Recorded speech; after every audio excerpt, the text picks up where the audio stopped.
आप सबका स्वागत है बैंकिंग साथी के पेड क्लास में। आज जो है हम फेब मंथ का बैंकिंग अवेयरनेस कवर करेंगे। ठीक है, तो मैं अभी पीडीएफ से कवर करवा रहा हूँ। अगर किसी को भी कोई इश्यू होता है पीडीएफ से पढ़ने में तो मेरे को बता देना। पीडीएफ से कवर कराने का सबसे बड़ा रीज़न है कि एक तो यहाँ पे जो पीडीएफ में दिया रहता है आपको सिर्फ इम्पोर्टेंट पॉइंट्स दिए रहते हैं।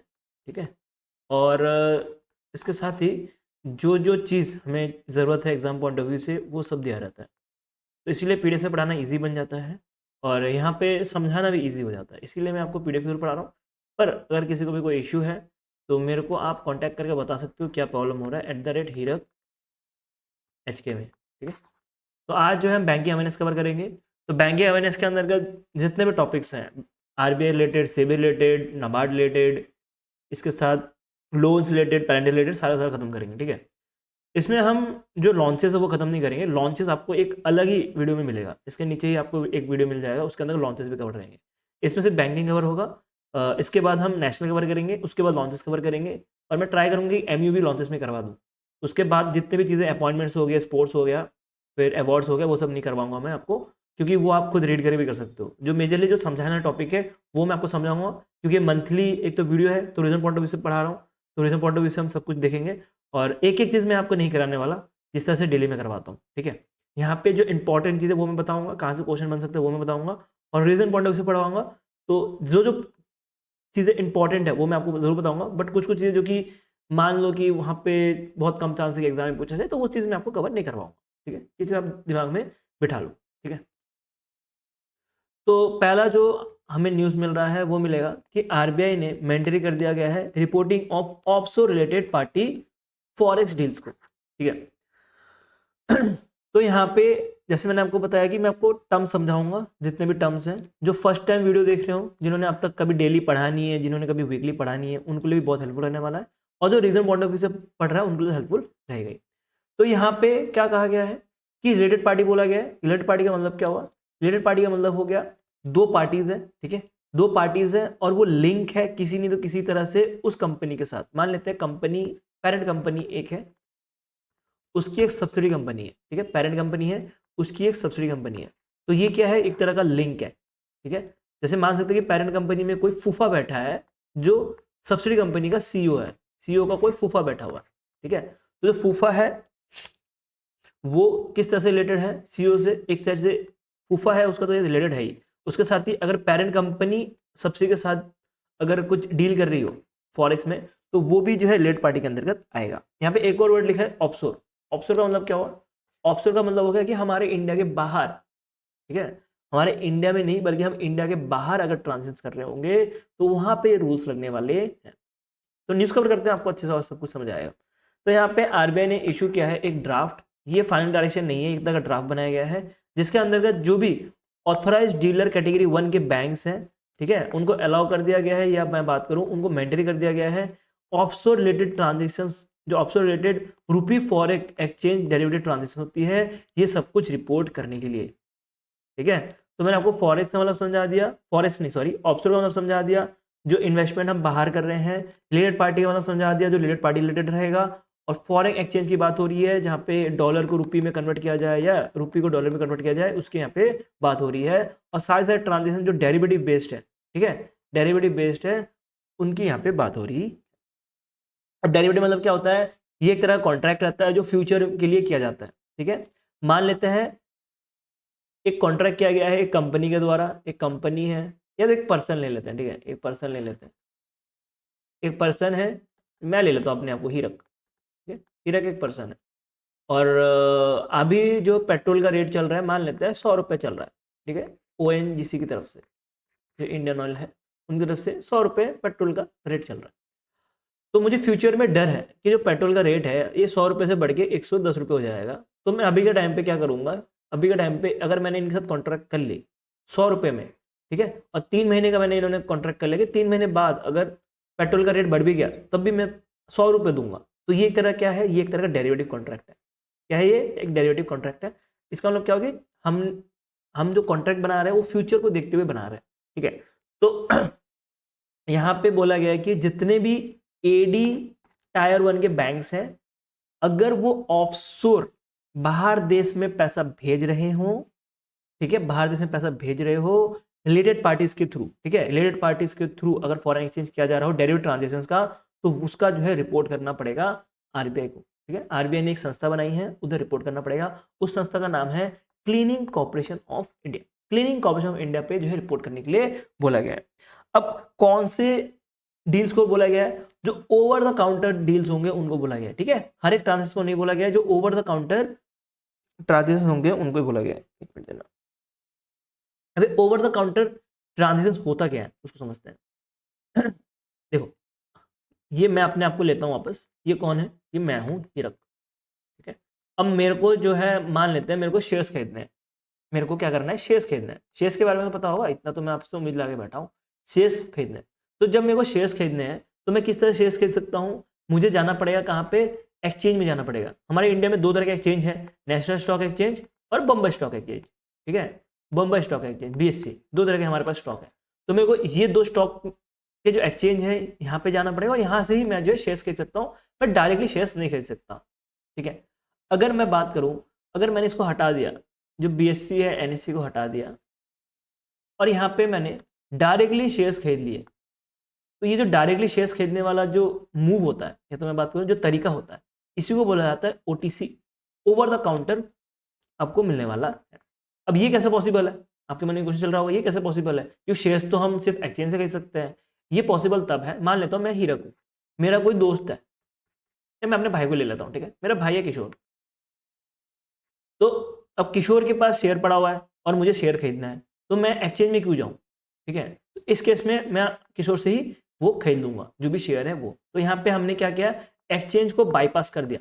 जब एक्सचेंज को बाईपास किया जाता है तो उसी को बोला जाता है ओटीसी, ठीक है। ये आप एग्जांपल और ले सकते हो, जैसे कि बैंक और क्लाइंट है, बैंक के पास कोई शेयर पड़ा है, कोई बॉन्ड पड़ा है, ठीक है, वो सीधे क्लाइंट ने खरीद लिया बैंक से ही, तो ये एक तरह क्या हो गया? ओटीसी एग्जांपल हो गया। वैसे ही कोई दो इंस्टीट्यूट है, दो इंस्टीट्यूट ने एक दूसरे से जो है बॉन्ड बाय और सेल किया, तो ये किसका एग्जांपल है? ओटीसी का एग्जांपल है। तो यहाँ पे एक्सचेंजेस बीच में नहीं आ रहे। जब एक्सचेंजेस बीच में नहीं आएंगे और वो डेरिवेटिव और ट्रांजेक्शन किया गया हो रिलेटेड पार्टी, तो उसको रिपोर्ट करना पड़ेगा क्लीनिंग कॉर्पोरेशन ऑफ इंडिया को। बस इतना सा न्यूज है, इससे ज्यादा कुछ आपको पढ़ने की जरूरत नहीं है। किसको करना पड़ेगा? जो ऑथराइज कैटेगरी 1 के जो बैंक्स हैं उनको करना पड़ेगा। मेजरली इसमें वो बैंक्स आती हैं जो फॉरेन एक्सचेंज में डील करती है, और बड़े बड़े बैंक जैसे कि एसबीआई हो गया, ठीक है, आईसीआईसी बैंक होंगी, तो जो बड़े बैंक्स हैं वो इसके अंतर्गत आती है, ठीक है। एडी कैटेगरी कितने होती है? एडी कैटेगरी 3 होती है, उसमें से जो 1 कैटेगरी होती है उसमें आपको बड़े बड़े जो बैंक्स हैं वो दिखते हैं, ठीक है।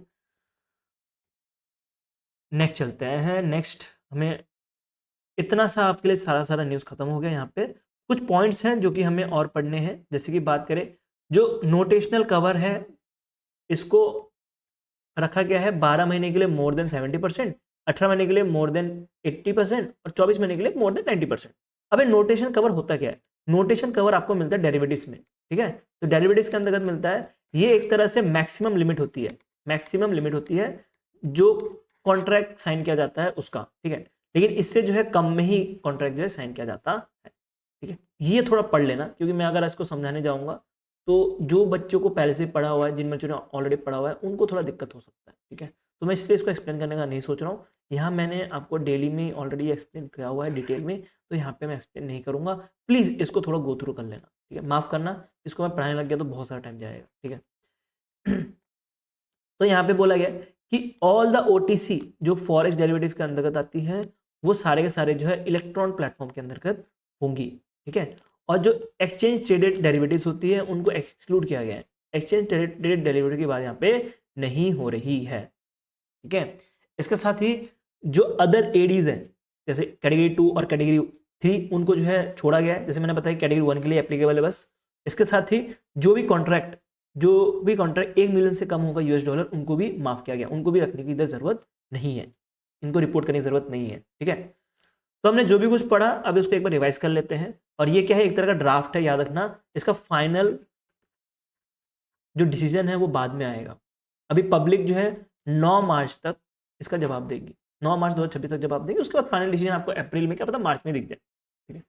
तो यहाँ पे एक बार रिवाइज कर लेते हैं जो भी चीज़ हमने पढ़ी।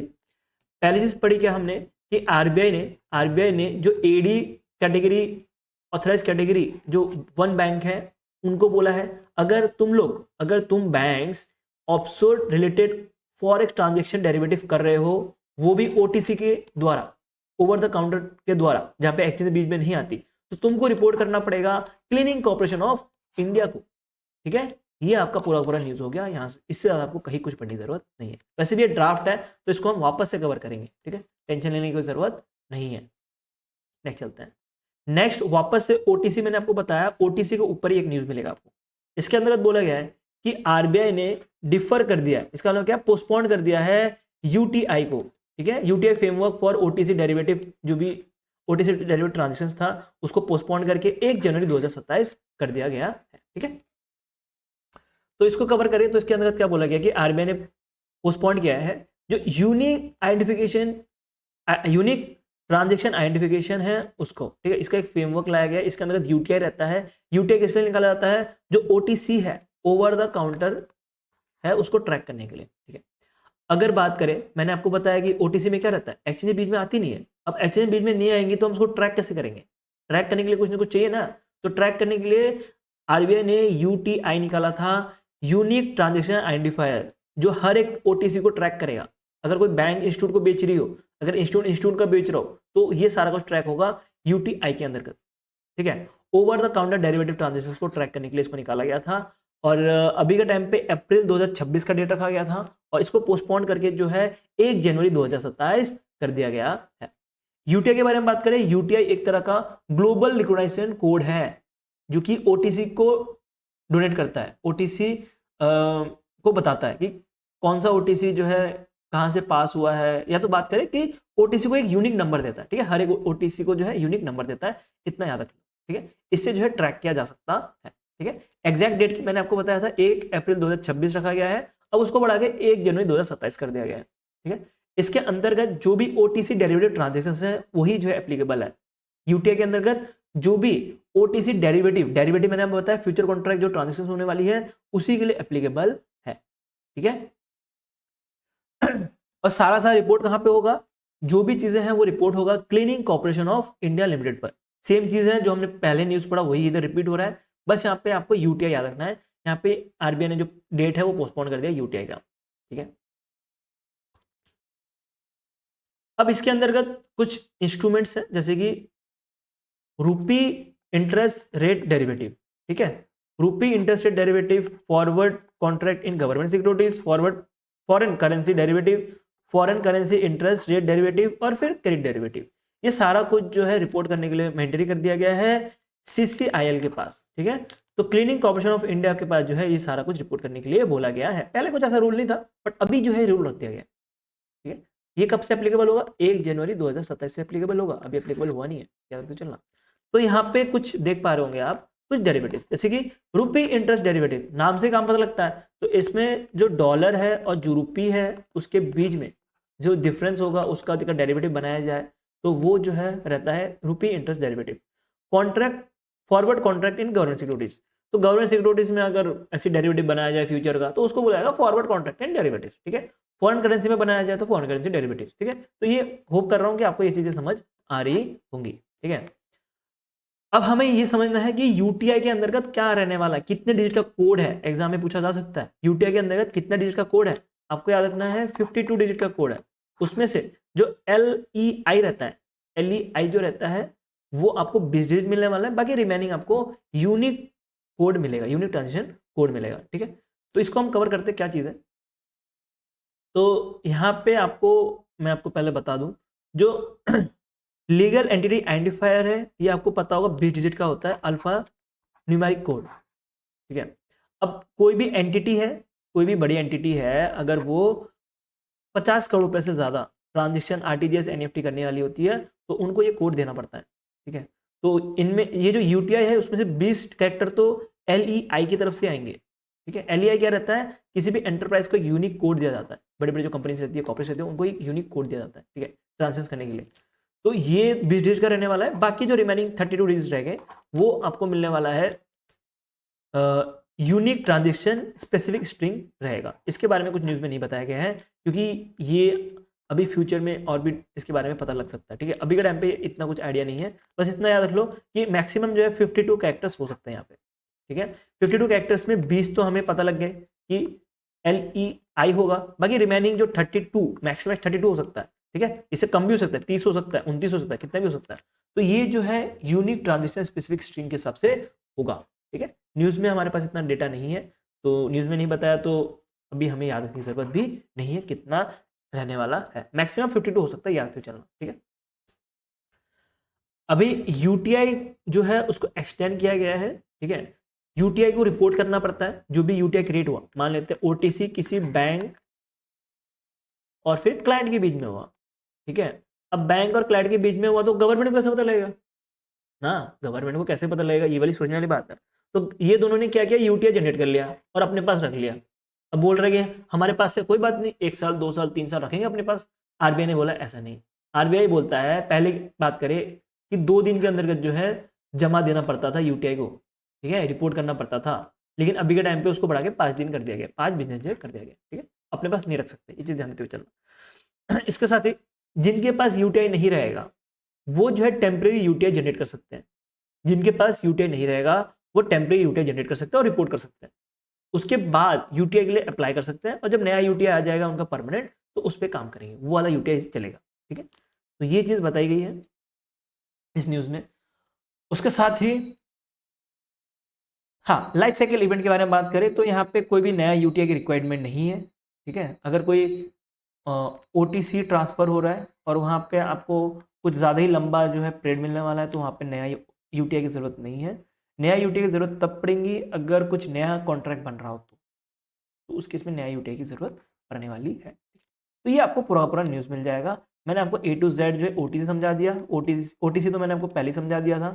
OTC के अंतर्गत क्या होने वाला है, यहाँ पे UTI कोड रहेगा। UTI कोड क्या करेगा, ट्रैक करेगा हर एक OTC को। UTI का मतलब क्या हुआ, यूनिक ट्रांजेक्शन आइडेंटिफायर। ये कितने डिजिट का होता है, मैक्सिमम 52 डिजिट का हो सकता है। 52 डिजिट में आपको 20 डिजिट जो है आपको मिलेगा लीगल एंटिटी आइडेंटिफायर के तौर पे। बाकी जो रिमेनिंग 32 हो सकते हैं, मैक्सिमम 32 हो सकता है, वो होगा हमारा unique transaction string, unique transaction specific string, ठीक है। समझ आ गया, इतना सही न्यूज़ है, इससे ज़्यादा यहाँ पे कुछ नहीं है, ठीक है। इंपॉर्टेंट जरूर है ये, क्योंकि ये ड्राफ्ट नहीं है, ये वापस नहीं आने वाला। इसका डेट याद रखना 1 जनवरी 2027। अभी कितना है, 1 अप्रैल 2026, ठीक है। चलो नेक्स्ट न्यूज़ में बढ़ते हैं। नेक्स्ट न्यूज़ आपको मिलेगा कि RBI ने अलाउ कर दिया है नेशनल कोऑपरेटिव डेरिवेटिव कॉर्पोरेशन को कि वो लोन दे सकता है प्रायोरिटी सेक्टर लैंडिंग्स के लिए, ठीक है। तो जो भी प्रायोरिटी सेक्टर लैंडिंग्स हैं उनको जो है लोन दे पाएगा अभी, ठीक है। देखो मैं आपको थोड़ा यहाँ पे बैकग्राउंड में ले चलता हूँ। 19 जनवरी 2026 में गवर्नमेंट ऑफ इंडिया ने एक डिसीजन दिया था जिसमें बोला था कि जो NCDC है उनको अलाउ किया जाए कि वो लैंडिंग दे पाए, जो कॉपरेटिव्स हैं, कॉपरेटिव सोसाइटीज है, उनको लैंडिंग दे पाए, ठीक है। तो RBI ने फाइनली बैंक्स को बोल दिया है कि बैंक्स तुम जाओ बेटा, तुम जाके NCDC को लोन दो, ठीक है। तुम जाओ बेटा NCDC को लोन दो, RBI ने ऐसा बोला। और इसमें कंडीशन रख दिया है, NCDC को लोन दो। NCDC किसको लोन देगी, फिर कॉर्पोरेट सोसाइटी को लोन देगी, ठीक है। लेकिन यहाँ पे एक कंडीशन रख दिया गया है, ये उसी कॉर्पोरेट सोसाइटी को दे पाएंगी जो कॉर्पोरेट सोसाइटी PSL क्लासीफाई हो, प्रायोरिटी सेक्टर लैंडिंग के लिए क्लासीफाई हो, उन्हीं को दे पाएंगी, ऐसा कुछ बोल दिया गया है।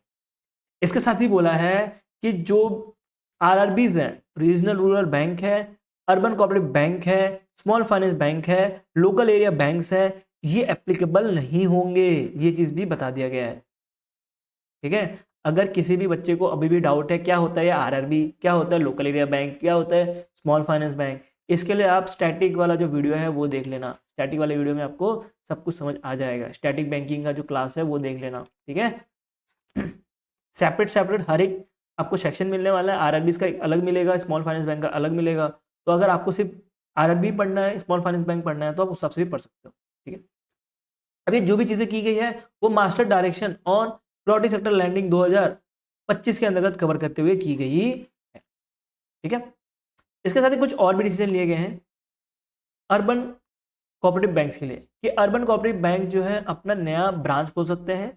इसके साथ ही अर्बन कोऑपरेटिव बैंक जो लोन देती है, हाउसिंग लोन देती है, उसका लिमिट भी बढ़ा दिया गया है, 10% से बढ़ा के 25% कर दिया गया है। अब हाउसिंग लोन क्या होता है? हाउसिंग लोन एक तरह का सिक्योर्ड लोन है। ये मैं क्यों बोल रहा हूँ, क्योंकि आगे आपको पता लगेगा, ठीक है। क्योंकि जो अनसिक्योर्ड है, अनसिक्योर्ड लोन के लिए आरबीआई ने बोला है कि 10% से बढ़ा के 20% करने के लिए, जो टोटल एडवांसेस है, ठीक है, टोटल एडवांसेस है उसका 20% करने के लिए बोला गया है। यहाँ पे आपको मिलेगा कि 10 से लेके 25% बोला गया है, ठीक है। तो जो अनसिक्योर्ड लोन वाला न्यूज़ है वो कवर करेंगे, तो मैं आपको पूरा पूरा एक्सप्लेन करूंगा किस तरह से जो है ये 10% से 20% हो रहा है। बट अभी इतना याद रख लो कि जो हाउसिंग लोन है उसकी लिमिट बढ़ा के 10 से 25% कर दिया गया है। इसके साथ ही जो बैंकिंग रेगुलेशन एक्ट है उसको एमेंड किया गया है, और जो डायरेक्टर का टर्नओवर होता है, ठीक है, डायरेक्टर का टर्नओवर ज्यादा रहता है, ठीक है। नॉर्मली आप देखोगे तो पब्लिक सेक्टर बैंक में 3 साल का होता है, उसको भी एक्सटेंड किया जा सकता है, लेकिन कॉर्पोरेटिव बैंक में 8 साल का होता है, उसको और बढ़ा के 8 साल को भी और बढ़ा के 10 साल कर दिया गया, ठीक है। तो उसका जो टर्नओवर है ये भी बढ़ाया गया, ठीक है। यहाँ पे उसके साथ ही जो पैसे लगते हैं, लाइसेंसिंग फी लगता है ऑनबोर्ड करने के लिए कॉर्पोरेटिव बैंक्स को, आधार एनेबल पेमेंट सिस्टम को, तो उसको भी जो है रिड्यूस करने की बात कही गई है।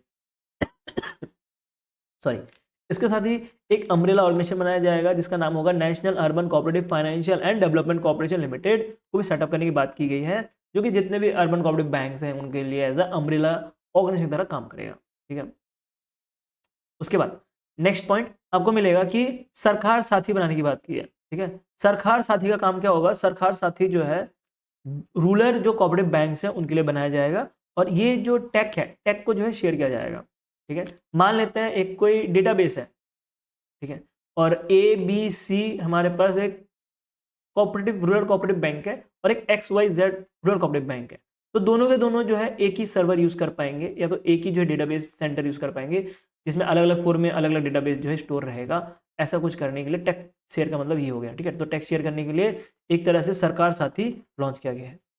इसके साथ ही जो भी रूरल कोऑपरेटिव बैंक्स हैं के कस्टमर हैं उनको अलाउ कर दिया गया है कि वो इंटीग्रेटेड अम्बुसमेंट स्कीम के अंतर्गत भी कंप्लेन कर सकते हैं, ठीक है। आरबीआई को जो है कंप्लेन किया जा सकता है इंटीग्रेटेड अम्बुसमेंट स्कीम के अंतर्गत। इंटीग्रेटेड अम्बुसमेंट स्कीम के अंतर्गत कौन कौन से स्कीम्स को मर्ज करके बनाया गया है? इसमें आपको बैंक मिलेगा, ठीक है, डिजिटल पेमेंट मिलेगा, और फिर एनबीएफसी मिलेंगी। तीनों को मिला के जो है अगर किसी में भी कंप्लेन रहता है तो वो इंटीग्रेटेड अम्बुसमेंट स्कीम में जाके आरबीआई से कंप्लेन कर सकते हैं, ठीक है। अब कंप्लेन करने के लिए भी एक रूल रखा गया है, इसको भी हम कवर कर लेते हैं। ये मैं हूँ, वापस से मैं अपने आप को लेके आता हूँ, मैं ही रखूँ, ठीक है। मेरे को बैंक से कुछ कंप्लेन है, बैंक से कुछ भी कंप्लेन हो सकती है, ठीक है। मुझे बैंक से कुछ कंप्लेन है, तो मैं बैंक में पहले जगह रिपोर्ट करूंगा कि मुझे आपसे ये कंप्लेन है। बैंक 30 दिन का टाइम देगी, ठीक है, कि हम आपको 30 दिन में रिप्लाई कर देंगे। मान लेते हैं कि बैंक ने 30 दिन में को रिप्लाई नहीं किया, ये तो मान लेते हैं बैंक ने मेरे को सही से जवाब नहीं दिया जो मेरे को चाहिए था, तो मैं जाके अम्बुसमेंट स्कीम जो आरबीआई का है वहाँ पे रिपोर्ट कर सकता हूँ कि बैंक ने मेरे को अच्छे से ये सुविधा नहीं दी है, ठीक है। तो ये हो गया हमारा इंटीग्रेटेड अम्बुसमेंट स्कीम, ठीक है। इसके साथ ही बोला गया है कि 5 लाख रुपए का पर डिपॉजिट पर बैंक करके एक इंश्योरेंस भी दिया जाएगा। ये दिया जाएगा deposit insurance and credit guarantee corporation के द्वारा, DICGC के द्वारा। ये जो है आपको पता होगा बैंक्स को कवर करता है, लेकिन बात करें जो कोऑपरेटिव बैंक्स हैं, स्पेशली जो रूरल बैंक्स हैं, उनको कवर नहीं करता था, अब इनको भी कवर करेगा, ठीक है। 5 लाख रुपए का कवरेज मिलने वाला है यहाँ पे। अब 5 लाख रुपए कवरेज देने के लिए मैक्सिमम कितना रुपए देना पड़ता है? देखो बैंक को फ्री में नहीं दे रहा, ये फ्री में DICG फ्री में नहीं दे रहा यहाँ पे, ठीक है, याद रखना, फ्री में इंश्योरेंस नहीं दे रहा बैंक। इसकी जगह पे मैक्सिमम बोल रहा हूँ, अभी रूल चेंज हो गया, ठीक है, याद रखना, मैक्सिमम 12 पैसा देता है हर 100 रुपए में, मैक्सिमम इतना देना पड़ता है। अच्छा स्ट्रॉन्ग बैंक होगा तो कम देने से भी चल जाएगा, लेकिन अगर वीक बैंक हुआ तो 12 पैसा देना पड़ता है हर 100 रुपए में, ठीक है, ये चीज ध्यान रखते हुए चलना है। बाकी एनसीडीसी के बारे में बात करें तो एनसीडीसी जो मिनिस्ट्री ऑफ कॉर्पोरेशन के अंतर्गत आती है, इनका मेजरली काम होता है फाइनेंशियल एसेट देना कॉर्पोरेट्स को, ठीक है। नेक्स्ट चलते हैं, नेक्स्ट में बढ़ते हैं। समझ आ गया? यहाँ पे कुछ रिविजन करने की जरूरत है? 1 मिनट देना मेरे को, अगर रहेगा तो मैं बता देता हूँ। यहाँ पे कुछ रिविजन की जरूरत है नहीं, मेजरली जो ऊपर वाला आपको पार्ट मिल रहा है ये इंपॉर्टेंट है, ये पढ़ना इंपॉर्टेंट है। बाकी मैंने आपको बुलेट पॉइंट्स में जो जो चीज़ें एग्जाम पॉइंट ऑफ व्यू से इंपॉर्टेंट है वो मैंने यहाँ पे करवा दी है। नेक्स्ट चलते हैं, नेक्स्ट पढ़ते हैं। नेक्स्ट आपको मिलेगा कि आरबीआई ने ओवरऑल कर दिया है एक्सटर्नल कमर्शियल बोरोइंग फ्रेमवर्क को, ठीक है, इजी कर दिया गया है, एक साइड से याद रख लो, इजी कर दिया है एक्सटर्नल कमर्शियल बोरोइंग फ्रेमवर्क को, जिसके अंतर्गत जो बोरोइंग लिमिट है पहले के टाइम पे 750 मिलियन यूएस डॉलर रहता था, अब उसको बढ़ा के 1 बिलियन यूएस डॉलर कर दिया गया है। तो समझ नहीं आया ऊपर से गया पूरा का पूरा, जिसने पढ़ा है वो उसको समझ आ गया होगा, जिसने नहीं पढ़ा उसको तो ऊपर से गया होगा। तो यहाँ पे क्या हो रहा है सिचुएशन उसको समझते हैं। यहाँ पे लिखा है external commercial borrowing. External commercial borrowing का मतलब क्या होता है, कोई भी इंडिया के एंटिटी है, ठीक है, मान लेते हैं एसबीआई है,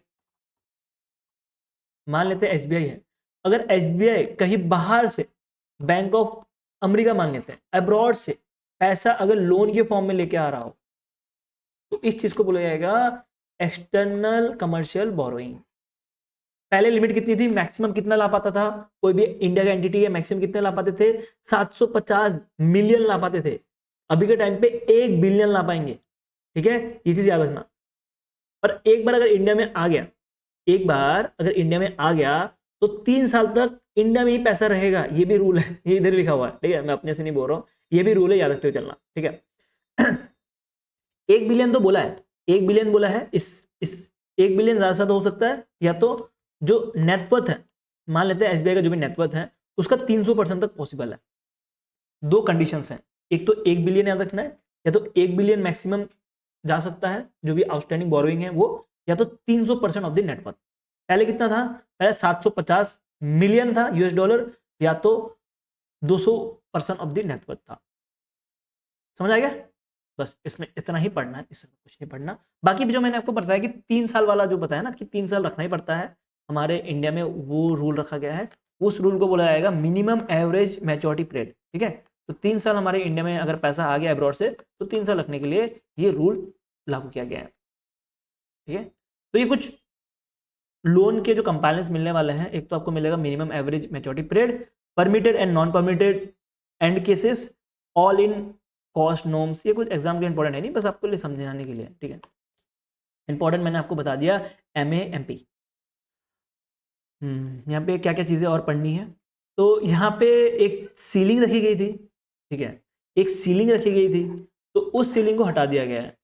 कितना जो है बोरोइंग किया जा सकता है, ठीक है, 1 बिलियन तो मैक्सिमम तो किया जा सकता है, लेकिन जो इंटरेस्ट है, लोन इंटरेस्ट है, उसके ऊपर एक सीलिंग रखी गई थी, ठीक है, अभी वो सीलिंग को हटा दिया गया है। पहले बोला गया था कि मान लेते हैं, एक एग्जांपल लेते हैं कि बैंक ऑफ अमेरिका से 10% तक ही जो है अगर अमेरिका अलाउ कर रहा है कि 10% जो है देना पड़ेगा इंटरेस्ट, तभी जो है मैं लोन दूंगा, तो 10% तक देगा तो ठीक है, 10% से अगर 12% 11% कर दिया तो स्टेट बैंक ऑफ इंडिया फिर पैसे ही नहीं ले पाएगा। तो वो वाला सिचुएशन अभी पूरा हटा दिया गया है, जो कैप था वो हटा दिया गया है, अभी पूरा का पूरा जो इंटरेस्ट है वो डिपेंड करता है मार्केट पे, जितना मार्केट कंडीशन होगा उस हिसाब से इंटरेस्ट डिसाइड किया जाएगा। अभी जनरल कैप इसका हटा दिया गया है। इसके साथ ही बोला गया है कुछ माफी भी दी गई है कि जो ECBs है अगर वो लेस देन 3 साल की अगर मैच्योरिटी हो तो वो जो है फॉलो करेंगे ट्रेड क्रेडिट कॉस्ट सीलिंग को, ठीक है, क्रेडिट कॉस्ट सीलिंग को फॉलो करते हुए चलेंगे। इसके साथ ही फिक्स्ड रेट अगर ECB हो तो वो floating benchmark swap spread must stay with in the prescribed ceiling. ये कुछ इंपॉर्टेंट पॉइंट्स हैं, ठीक है। अगर हम रीजन पॉइंट ऑफ व्यू से पढ़ रहे हैं तो हम ये भी समझते जाएंगे क्या इंपॉर्टेंट है क्या नहीं है, ठीक है। इंपॉर्टेंट पॉइंट आपको ऊपर वाला मिलने वाला है, ये जो पॉइंट पहला वाला पॉइंट है ये इंपॉर्टेंट है, ठीक है। बाकी प्री पेनल्टी चार्ज मैं आपको तभी पढ़ा जाता हूँ, जो प्री पेमेंट चार्जेस हैं या पेनल्टी इंटरेस्ट है ये सारा का सारा जो मार्केट लिंक्ड ही रहने वाला, ठीक है। फ्लोटिंग बेंचमार्क का मतलब क्या हुआ, फ्लोटिंग बेंचमार्क का मतलब क्या हुआ कि जो बेंचमार्क है फिक्स नहीं रहेगा, फ्लोट होते रहेगा, ठीक है। एक अगर बेंचमार्क रखा गया हो तो वो जो है बाद में कुछ और हो सकता है, वो मार्केट पे डिपेंड करेगा, ठीक है। तो इस तरह का जो सीलिंग है ये जो है रहेगा, अगर फिक्स रेट ECB रहेगा तो वो इसके अंतर्गत नहीं आएगा।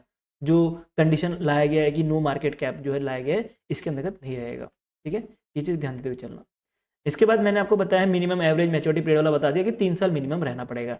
अगर बात करें मैन्युफैक्चरिंग सेक्टर की, अगर मैन्युफैक्चरिंग सेक्टर के लिए पैसा लाया जा रहा हो या कोई एंटिटी है जो मैन्युफैक्चरिंग सेक्टर में काम करता है वो पैसा उठा रहा हो बाहर देश से हमारे इंडिया में लेके आ रहा हो, तो उसके लिए टाइमलाइन है 1 से लेके 3 साल, मिनिमम 1 साल मैक्सिमम 3 साल।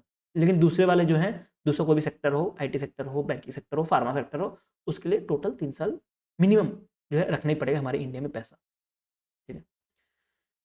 अब यहाँ पे मैन्युफैक्चरिंग सेक्टर में एक चीज ध्यान देना, 150 मिलियन का कैप भी लगाया गया है, बाकी सेक्टर के लिए नहीं, बस मैन्युफैक्चरिंग सेक्टर के लिए याद रखते चलना। सॉरी,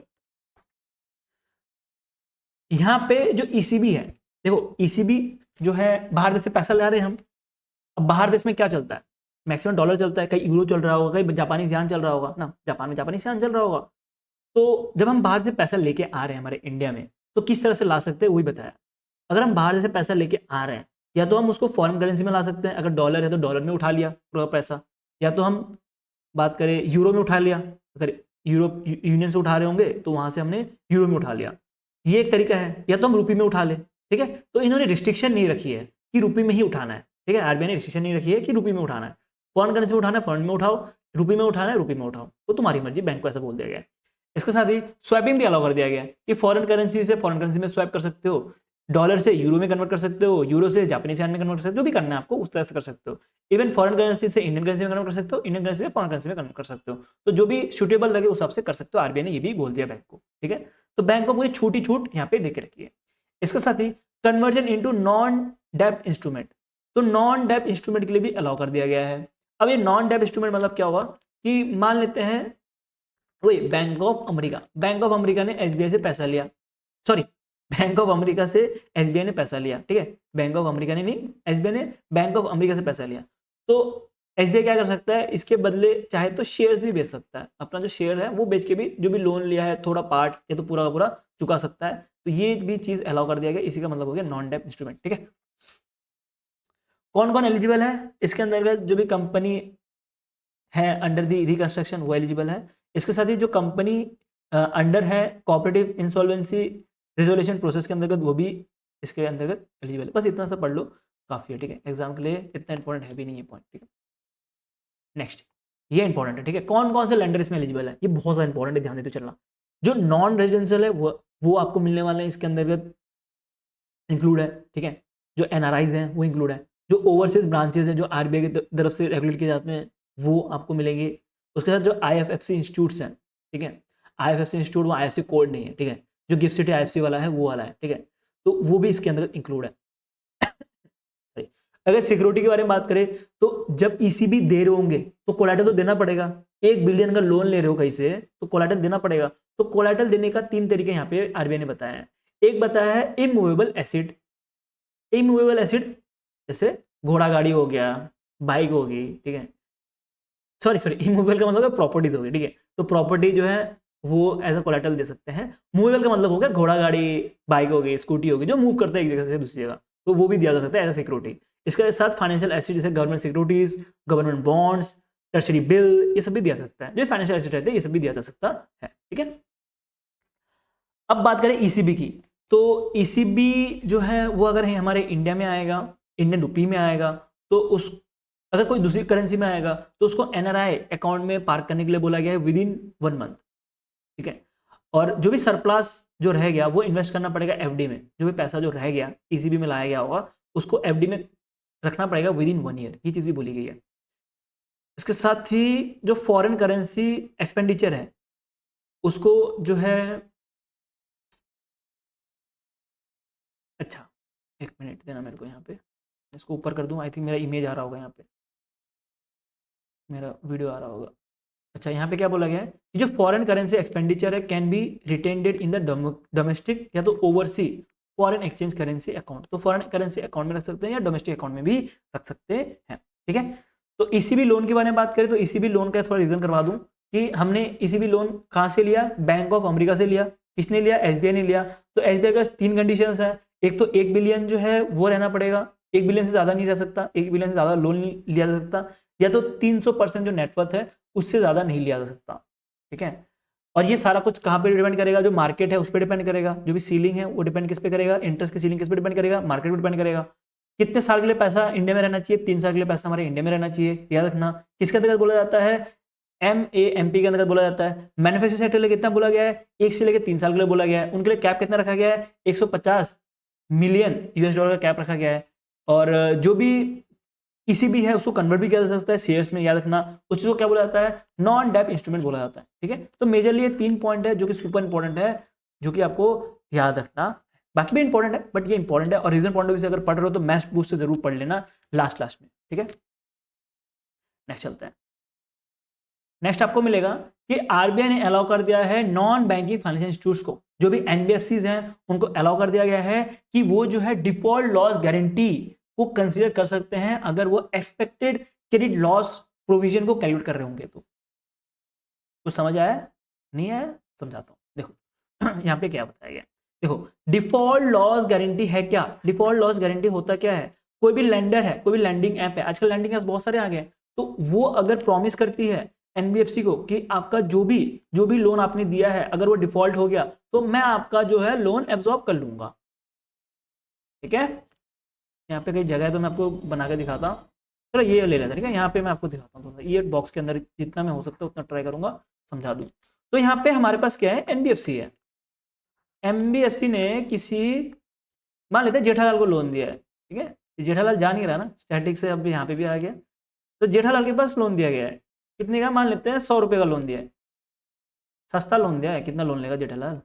तो सस्ता लोन दिया जेठालाल 100 रुपये, ठीक है।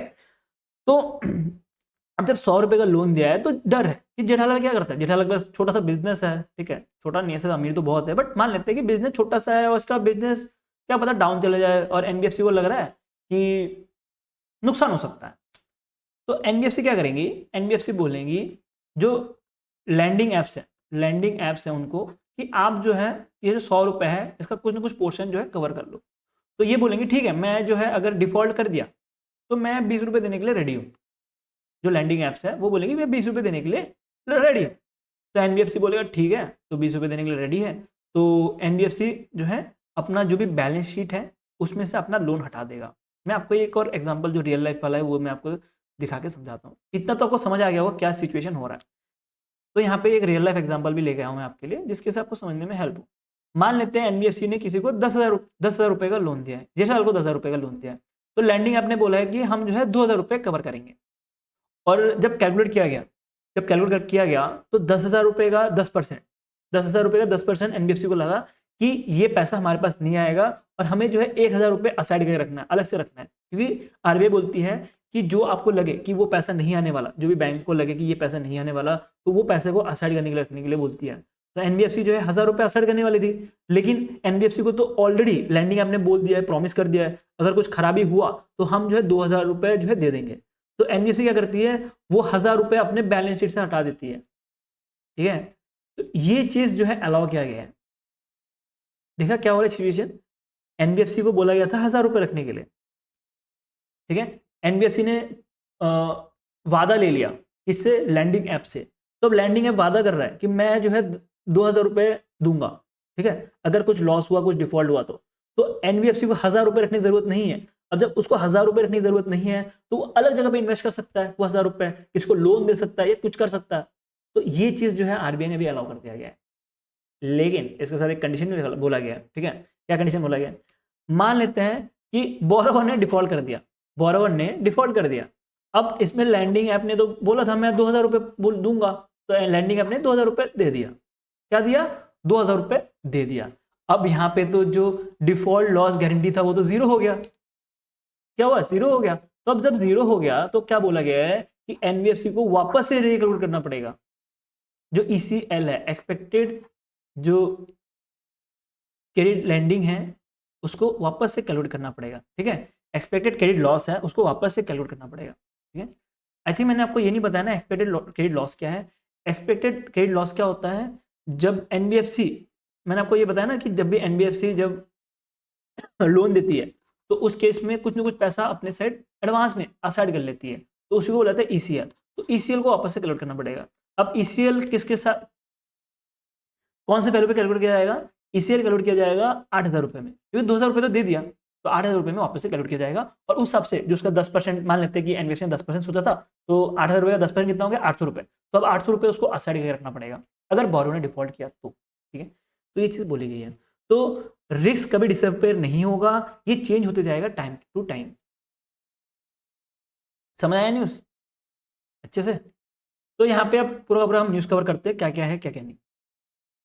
तो यहाँ पे बोला गया है कि जो लोन डिफॉल्ट है, स्टेज 1 हो, स्टेज 2 हो, स्टेज 3 हो, उसके लिए सबके लिए एप्लीकेबल होने वाला है। स्टेज 1 के अंतर्गत जो नॉर्मल लोन होता है वो, स्टेज 2 के अंतर्गत डिले कर दिया रीपेमेंट करने में, जो कि हमारा SMA के अंतर्गत आता है, स्पेशल मेंशन अकाउंट के अंदर आता है। उसके साथ अगर लोन को डिफॉल्ट कर दिया गया, ठीक है, जब NPA हो जाए तो स्टेज 3, तो सारे लोन के अंतर्गत कवर रहने वाले, ठीक है।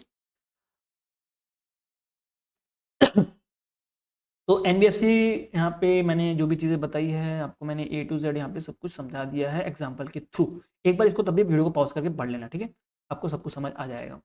कौन कौन अलाउड नहीं है वो याद रखना, जो अनरेगुलेटेड लैंडिंग एप्स हैं उनको अलाउड नहीं है कि आप वहाँ से DGL ले सकते हो, ठीक है। उसके साथ ही अगर DGL कुछ हाइड कर रही होंगी तो उनके लिए भी अलाउड नहीं है, ठीक है। वो चीज़ आपको ध्यान देते हुए चलना है। बेसिकली यही कहना है कि जो रेगुलेटेड DGL है, जो RBI से रेगुलेटेड है, वहाँ से ले सकते हो, लेकिन RBI से रेगुलेट नहीं है तो आप नहीं ले सकते, ठीक है। नेक्स्ट चलते हैं, नेक्स्ट में बढ़ते हैं। नेक्स्ट में पढ़ने से पहले मैं एक बार पानी पी लेता हूँ, फिर स्टार्ट करते हैं। एक बार तभी रीड कर लेना पूरा पूरा वीडियो।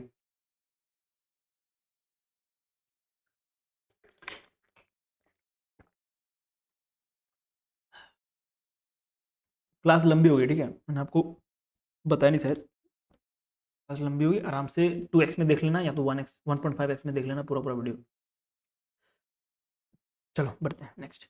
अब यहाँ पे क्या बोला गया है कि RBI ने टाइट कर दिया है लैंडिंग नॉर्म्स को। लैंडिंग नॉर्म को टाइट किया गया है जो कैपिटल मार्केट इंटरमीडिएट्स हैं इनके लिए। अब कैपिटल मार्केट इंटरमीडिएट्स कौन होते हैं? जो बीच के बिचौलियाज होते हैं। मैं वर्ड यूज करना नहीं चाह रहा, ठीक है, बीच के बिचौलियाज होते हैं, ठीक है। डी से वर्ड यूज करने वाला था बट नहीं करेंगे, ठीक है। तो जो कैपिटल मार्केट इंटरमीडिएट्स होती हैं, जैसे कि बात करें ब्रोकर्स, ठीक है, या तो स्टॉक्स, ठीक है, तो उनके लिए एक रूल लाया गया है कि वो अगर प्रॉपर्टी ट्रेडिंग करे, ठीक है। अब ये क्या ट्रेडिंग होता है? इसमें मान लेते हैं खुद का ही पैसा लगाया जा रहा है। एक मिनट देना मेरे को, मैं आपको एग्जांपल के थ्रू समझाता हूँ तो अच्छे समझ आएगी चीज। मान लेते हैं मैं हूं हीरक, ठीक है, मैं हूं हीरक और मुझे पैसे लगाने हैं स्टॉक में। मैं शेयर्स खरीदना चाह रहा हूँ, तो मैं शेयर्स किस तरह से खरीद सकता हूँ? मैं सीधा नहीं जा सकता शेयर मार्केट में शेयर्स खरीदने के लिए। जो एक्सचेंजेस रहती हैं वहां पे मैं सीधे शेयर्स खरीदने नहीं जा सकता, मुझे किसी न किसी ब्रोकर की हेल्प चाहिए होगी। तो ये ब्रोकर ले लेते हैं जेठालाल। कौन लेते हैं? जेठालाल, ठीक है। तो जेठालाल हमारा ब्रोकर है। अब जेठालाल क्या कर रहा है कि मेरा पैसा लगा रहा है, वो ठीक है, लेकिन ये खुद का भी पैसा लगा रहा है। देख रहे हो ये क्या कर रहा है? इसका काम क्या है? ये ब्रोकर है। ब्रोकर का काम क्या होता है? इन्वेस्टर का पैसा लगाना। अगर वो खुद का पैसा लगाना चालू कर दे तो उस टर्म को बोला जाता है, ये जो आपको याद रखते हुए चल रहा है, ठीक है। अगर वो खुद का पैसा लगाए तो अर्न प्रॉफिट, तो उस चीज को बोला जाता है प्रॉपर्टी ट्रेडिंग। आई थिंक मैं प्रोसेस ऐसे नहीं कर पा रहा हूँ, इसको बोला जाता है प्रॉपर्टी ट्रेडिंग, ठीक है।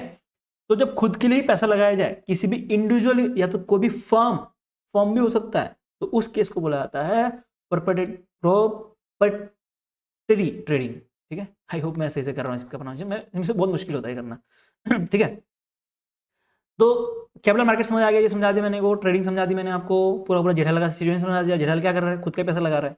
तो इन जो जेठालाल पैसा लगा रहा है, ठीक है, जेठालाल जो पैसा लगा रहा है, खुद का पैसा लगा रहा है, वो खुद से ना लगा के वो बैंक से लैंडिंग भी करता है, ठीक है, बैंक से लोन लेता है फिर पैसा लगाता है। अब बैंक से जब लोन लेके पैसा लगा रहा है तो अगर मार्केट डाउन चला गया तो ये जेठालाल पैसा कहाँ से लौटाएगा बैंक को? तो ये वाला सिचुएशन जो है बहुत खराब हो जाता है, जिसकी वजह से बैंक को जो है डिफॉल्ट या तो NPA फेस करना पड़ता है। इसकी वजह से RBI ने ये रूल लाया गया है, जिसके अंतर्गत बोला गया है कि अगर कोई भी पर्सन, कोई भी ब्रोकर या कोई भी जेठालाल जैसा लोग जो कि ब्रोकर होते हुए खुद का पैसा लगाते हैं, अगर वो पैसा लगा रहे हैं तो उनको जो है 100% कोलैटरल देना पड़ेगा, ठीक है। पूरा का पूरा जो कोलैटरल है 100% देना पड़ेगा। इसमें आपको याद रखना है जो 100% कोलैटरल रहेगा उसके अंदर आपको याद रखना है कि कोई भी टाइप का लोन हो, कोई भी ओवरड्राफ्ट ले रहा हो, ठीक है, कोई भी वर्किंग कैपिटल हो, ठीक है, कोई भी क्रेडिट लाइन हो, सबके लिए ही 100% कोलैटरल देना पड़ेगा जो ब्रोकर्स हैं उनको, अगर वो अपने लिए पैसा यूज कर रहे हैं, अपने प्रॉफिट के लिए यूज कर रहे हैं तो। इसके साथ ही अगर बैंक गारंटी ले रहा, ठीक है, बैंक गारंटी भी ली जाती है, ठीक है, बैंक गारंटी ली जाती है, उसके बेस पे शेयर खरीदा जाता है। बोलते हैं कि अगर कुछ हुआ, अगर मैं नहीं दे पाया पैसा, ठीक है, पैसे की जगह बैंक गारंटी दी जाती है। चलो इसको मैं समझा देता हूँ आपको क्या रहता है। मैं वापस से जेठालाल को लेके आता हूँ पिक्चर में। ये हमारा जेठालाल है, ठीक है। जेठालाल गया बैंक के पास, लोन लेने के लिए, ठीक है। जेठालाल गया बैंक के पास लोन लेने के लिए, बैंक ने बोला तुम मेरे को ये डॉक्यूमेंट दे दो, मैं तुमको लोन दे दूंगा। एक मिनट देना, सॉरी एग्जाम्पल थोड़ा गलत हो गया। तो यहाँ पे जेठालाल बैंक नहीं, बैंक गया, जेठालाल बैंक नहीं बल्कि जेठालाल गया स्टॉक मार्केट, ठीक है, शेयर्स खरीदने। अब जेठालाल जब शेयर्स खरीदने स्टॉक मार्केट गया तो उसको पता लगा कि स्टॉक का पैसा, जो शेयर्स का पैसा है वो 1000 रुपये है, लेकिन उसके पास तो 1000 रुपये है नहीं, उसके पास मान लेते हैं कम है, 100 रुपये है या 200 रुपये, गरीब है, ठीक है। तो अब जेठालाल क्या करेगा, जेठालाल जाएगा बैंक के पास, बैंक के पास जाएगा, बैंक को बोलेगा कि आप मुझे बैंक गारंटी दे दो, ये मेरा कुछ डॉक्यूमेंट्स है या तो ये मेरे कुछ प्रॉपर्टीज है, इसके बाद बैंक गारंटी दे दो, और जो बैंक गारंटी है वो दे देगा स्टॉक मार्केट में, और उसके बदले जो 1000 रुपये का शेयर है वो खरीद लेगा। अगर किसी वजह से जेठालाल पैसा ना दे पाए तो वो पैसा कौन देगा, बैंक देगा, ठीक है। ये होता है बैंक गारंटी, ये तो पता होगा आपको। तो यहाँ पे बोला गया है कि जब भी जेठालाल जैसा ब्रोकर जो खुद का पैसा लगाए उस केस में जो बैंक गारंटी लेगा तो उस केस में 100% ये भी कवर रहेगा। इसमें आपको याद रखना है 50% कैश देना होगा जब जेठालाल ले रहा होगा। अब उसके पास कैश है नहीं, 1000 रुपये कोई शेयर का रेट है, अब 1000 रुपये तो 500 रुपये तो दे सकता है ना, 500 रुपये तो होंगे उसके पास, तो 500 रुपये बोला गया है, इसका मतलब 50% बोला गया कि कैश देना पड़ेगा। बाकी जो 50% है वो तो गवर्नमेंट सिक्योरिटीज दे दो या तो कैश इक्विवेलेंट कुछ दे दो, गोल्ड वोल्ड दे दो, इस तरह से बोला गया है, ठीक है, अगर बैंक गारंटी ले रहा होगा तो। इसके बाद अगर मार्जिनल ट्रेडिंग फैसिलिटी ले रहा हो तो अब देखो यहाँ पे कुछ टर्म्स हैं जो डिफिकल्ट है, ठीक है, इसको डेली में समझाना इजी होता है, यहाँ पे समझाना थोड़ा मुश्किल होता है, तब भी मैं अपना बेस्ट दूंगा, आप टेंशन मत लो, आपको समझ आ जाएगा ये चीज़ क्या रहता है। MTF, ठीक है, MTF समझते हैं। चलो मैं आपको पहले रियल लाइफ एग्जाम्पल ले जाता हूँ, तब आपको अच्छे समझ आएगा MTF होता क्या है। अब कोई इन्वेस्टर है, ठीक है, उसको कोई सिक्योरिटी परचेज करना है, लेकिन उसके पास पैसा नहीं है, तो वो ब्रोकर को बोल सकता है कि मेरे पास अभी पैसा नहीं है, अभी तू अपना पैसा लगा दे, मैं तेरे को बाद में पैसा दे दूंगा, ठीक है। या तो बोल सकता है कि ब्रोकर को कि तू लोन ले ले, जो भी लोन है उसका इंटरेस्ट मैं चुका दूंगा। तो यही एक सिचुएशन रहता है जो कि MTF बोला जाता है, ठीक है। MTF काम कैसे करता हूँ मैं बताता हूँ आपको। मान लेते हैं कोई पर्सन है, यू मतलब, या तो मैं मान लेता हूँ अपने आप को हीरक, या तो आप अपने आप को मान लो, आपको ही मानते हैं, ठीक है। आपको कोई शेयर खरीदना है 1 लाख रुपए का, आपको कोई शेयर खरीदना है 1 लाख रुपए का, तो आपने बोला कि मेरे पास 1 लाख रुपए नहीं है, तो बोरोवर ने बोला कि ठीक है आप मुझे जो है 20% का जो मार्जिन है वो दे दो। तो आपने क्या किया, 20,000 रुपये दे दिए, और बाकी का जो फंडिंग है ब्रोकर ने, रिमेनिंग फंडिंग जो 80,000 रुपये है वो क्या किया उन्होंने, एज अ लोन के तौर पे बैंक से ले लिया, ठीक है। किस तरह से लिया, जो शेयर्स था उसको प्लेज कर दिया एज अ कोलैटरल, ठीक है। तो जो शेयर था उसको, देखो यहाँ पे क्या किया मैं आपको वापस समझाता हूँ। 1 लाख रुपए था, 1 लाख रुपए शेयर का रेट था, ठीक है। इसमें से जो ब्रोकर था उसने 20,000 रुपये दे दिए, ठीक है। बाकी जो रेट, बाकी कितना रह गया, 80,000 रुपये रह गया, 80,000 रुपये ब्रोकर ने लगा लिए, और इस ये जो शेयर रह गया हमारा, इस शेयर को लगा दिया प्लेज में एज अ कोलैटरल के तौर पे, ठीक है। अब जो पैसे रह गए, अब पैसा कौन देगा, अब इसका तो इंटरेस्ट देना पड़ेगा ना, EMI तो देना पड़ेगा, तो EMI देने का काम आपका रह जाएगा। अब जो 80,000 रुपये है उसके ऊपर आप EMI देते रहोगे, ठीक है, लोन प्लस इंटरेस्ट जो है यहाँ पे देते रहोगे, ठीक है। जब भी आप शेयर को सेल करो तो, ठीक है, तो जब भी शेयर को आप सेल करोगे तो आपको लोन प्लस इंटरेस्ट देना पड़ेगा। ये आप पूरा का पूरा सिचुएशन रहता है MTF के अंतर्गत। दूसरा आपको एक और टर्म दिखेगा, हेयर कट, हेयर कट भी समझना है हमें। तो जो भी MTF रहता है ये भी कैश और फिर लिक्विड सिक्योरिटी से आपको मिलने वाला कवर रहेगा 100%, ये चीज़ ध्यान देते हुए चलना। दूसरा मिलेगा कि अगर कोई भी शेयर प्लेज किया जा रहा हो तो उसका जो है 40% जो है हेयर कट रहेगा। हेयर कट मतलब बाल कटाई नहीं, हेयर कट का मतलब होता है डिस्काउंटेड प्राइस, जो कि एक्चुअल प्राइस से कम में जो है कोलेटरल की वैल्यू रहती है। इसको भी एक एग्जांपल से समझते हैं। मान लेते हैं कोई एक शेयर है जिसकी वैल्यू 1 लाख रुपए है और RBI ने 40% हेयर कट रखा है, 40% उसको डिस्काउंट दिया गया है, ठीक है। तो जो वैल्यू है उस कोलेटरल की वो हो जाएंगी 60,000 रुपीज़। तो जो 1 लाख का शेयर है उसके बदले अब आपको 60,000 रुपये ही मिलेगा बैंक की तरफ से एज अ लोन, उससे ज़्यादा नहीं मिल सकता क्योंकि RBI ने 40% हेयर कट कर दिया, ठीक है। तो कोलेटरल डिपेंड करता है हेयर कट्स के ऊपर, तो जितना ज़्यादा हेयर कट उतना कम कोलेटरल, ये चीज़ ध्यान देते हुए चलना, ठीक है। नेक्स्ट चलते हैं। नेक्स्ट RBI की तरफ से एक ड्राफ्ट आएगा, ठीक है, ये भी ड्राफ्ट है, ये फाइनल बाद में डिसीजन बनेगा। तो आरबीआई ने बोला है कि जो मिस सेलिंग है फाइनेंशियल प्रोडक्ट्स के, उनको रोकने के लिए, ठीक है। अब मिस सेलिंग का मतलब क्या हुआ, मान लेते हैं कोई कस्टमर है जो लोन लेने गया है, उसको बोला गया है कि आपको लोन लेना है एबीसी बैंक में, एसबीआई में लोन लेने गया मान लेते हैं, ठीक है, एसबीआई में लोन लेने गया है। तो एसबीआई का जो एम्प्लॉय है, अगर मान लेते हैं उसने बोला कि लोन लेना है तो आपको अकाउंट खोलना पड़ेगा और अकाउंट में आपको 2 लाख रुपए रखने पड़ेंगे, ठीक है, ये चीज़ बोली गई है। तो ये क्या है, एक साइड से ज़बरदस्ती चीज़ें की जा रही है। एक तो ये मिस सेलिंग हो गया, उसके साथ ही एक और एग्जांपल लेते हैं, कोई एक पर्सन है, वो गया था अकाउंट खोलने, उसको बोला आपको अकाउंट खोलना है तो आपको इंश्योरेंस भी लेना पड़ेगा, तो ये भी एक तरह का मिस सेलिंग हो गया। तो ये रोकने के लिए बोला गया। उसके साथ ही जो डार्क पैटर्न है, डार्क पैटर्न मतलब क्या हुआ, कोई एक वेबसाइट में कोई एक सेक्शन है जहाँ पे लिखा रहेगा कि ये जो है आपको SIP कहीं पे एक रहेगा अकाउंट, उसके ऊपर ही कहीं SIP रहेगा, तो आप अकाउंट में क्लिक करने जाओगे तो आप SIP भी क्लिक कर रहे होंगे बार बार। तो ये तरह का जो डार्क पैटर्न होता है, इसको भी रोकने के लिए बोला गया है, ठीक है। तो 2 चीज़ें यहाँ पे बोली गई है, किस तरह से रोकी जाएंगी हम उसको बात करते हैं।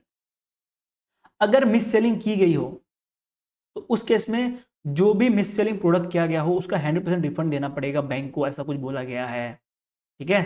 तो अगर कोई मिस सेलिंग किया गया हो तो उस केस में मैंडेटरी है कि बैंक को जो है 100% रिफंड देना पड़ेगा, ठीक है। अगर बैंक खुद से बेच रहा हो, इंस्टीट्यूट खुद से बेच रहा हो तब भी, अगर थर्ड पार्टी के द्वारा बेचा जा रहा हो, किसी और के द्वारा बेचा जा रहा हो तब भी, ठीक है, ध्यान देते हुए चलना। इसके साथ ही कस्टमर से फीडबैक लेना पड़ेगा 30 दिन के अंतर्गत ही। जब भी सेल किया गया हो कोई प्रोडक्ट तो उसका 30 दिन के अंतर्गत कस्टमर से फीडबैक लेना पड़ेगा, और ये फीडबैक का जो रिपोर्ट है हाफ ईयरली देना भी पड़ेगा, ठीक है। तो हाफ ईयरली रिपोर्ट देने के लिए भी बोला गया। 30 दिन वाला हमने पढ़ लिया, ठीक है।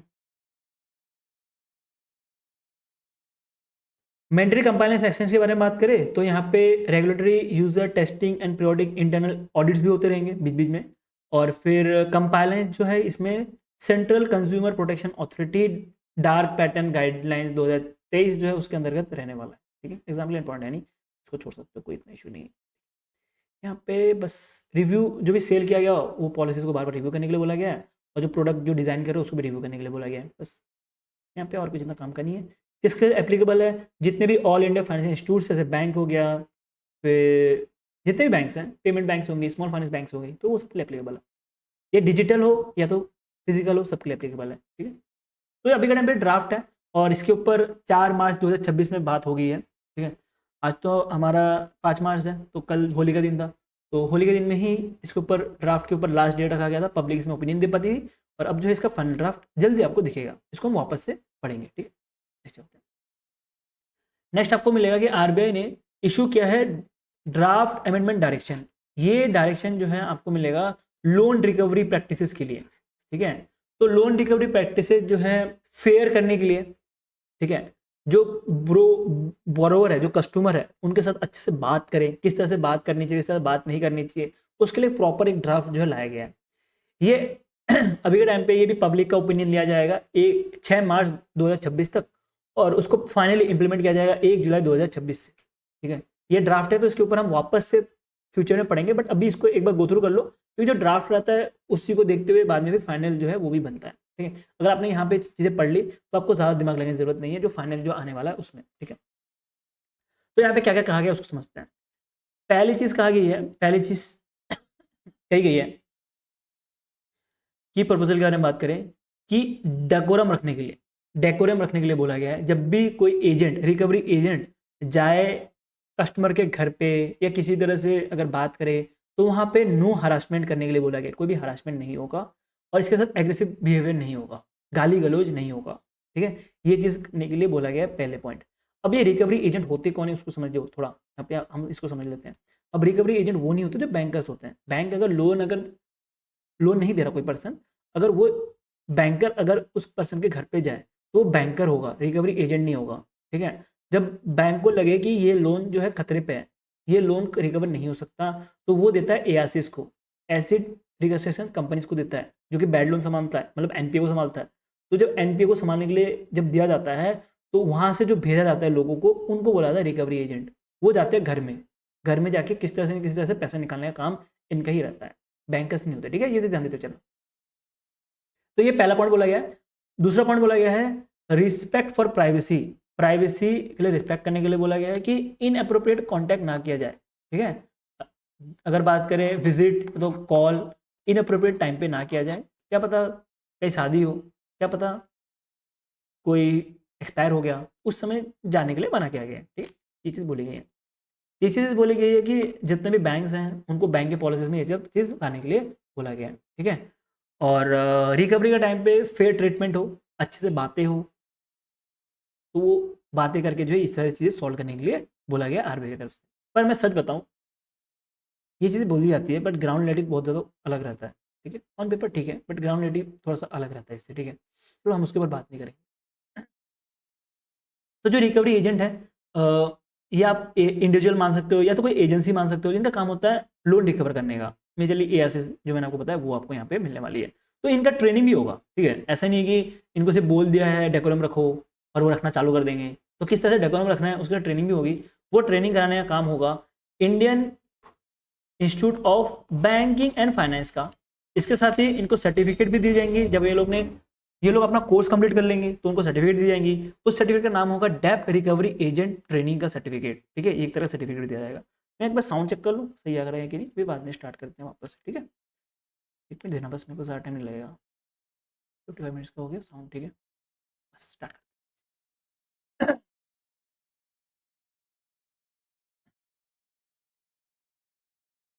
तो इसके साथ ही कोड ऑफ कंडक्ट भी होगा। अगर अच्छे से काम नहीं किया गया हो तो रिकवरी एजेंट उसके साथ जो एम्प्लॉय इन्वॉल्व है रिकवरी करने के लिए, तो उसके ऊपर कोड ऑफ कंडक्ट भी हो सकता है, उनको पनिशमेंट भी मिल सकती है। और बस इतना सा चीज़ है, इसमें ज़्यादा पूछने की जरूरत नहीं। ठीक है, नेक्स्ट चलते हैं, केसीसी के बारे में पढ़ते हैं। तो केसीसी किसान क्रेडिट कार्ड का जो स्कीम है, इसके ऊपर भी एक ड्राफ्ट लाया गया है। आरबीआई ने बोला है कि जो केसीसी रहता है इसकी वैलिडिटी कितनी होती है, 5 साल की होती है। तो इसको बढ़ा के 6 साल करने के लिए बोला गया है। ठीक है, तो यहाँ पे कौन कौन एप्लीकेबल है, कौन कौन से बैंक एप्लीकेबल है, commercial bank, small finance bank, RRBs, उसके साथ जो रूरल कॉर्पोरेट बैंक है वो सब एलिजिबल है। कौन कौन एलिजिबल है, commercial bank, small finance bank, RRBs, और फिर कौन, रूरल है। ठीक है, अर्बन नहीं है, रूरल कॉर्पोरेट बैंक। ठीक है, क्या क्या चेंजेस है उसको कवर करते हैं। मैंने एक चीज़ तो बता दी आपको कि 5 साल की जगह पे 6 साल करने की बात की गई है। उसके साथ ही बोला गया है कि अगर किसी को भी लोन दे रहे हो, बैंक को बोला गया है अगर आरबीआई की तरफ से कि किसी को भी लोन दे रहे हो तो ध्यान रखो कि जो ड्यूरेशन है, शॉर्ट ड्यूरेशन क्रॉप्स के लिए 12 महीने देना है और जो लॉन्ग ड्यूरेशन क्रॉप है उसके लिए 18 महीने देना है। बाकी मैंने आपको बता दिया किसी का टर्नओवर जो है वो 6 साल करने की बात की गई है। ये ड्राफ्ट है, की गई है, वही नहीं है। ठीक है, इसे ध्यान देते हुए चलना। इसके साथ ही जो टेक्नोलॉजी लिंक एक्सपेंस है वो भी ऐड करने के लिए बोला गया, जैसे कि soil testing, real time weather forecasting, उसके बाद ऑर्गेनिक और गुड एग्रीकल्चर प्रैक्टिसेस सर्टिफिकेट, ये सब चीज़ें भी जो है ऐड करने के लिए बोला गया है केसीसी के। ठीक है, और 20% जो है एडिशनल कंपोनेंट,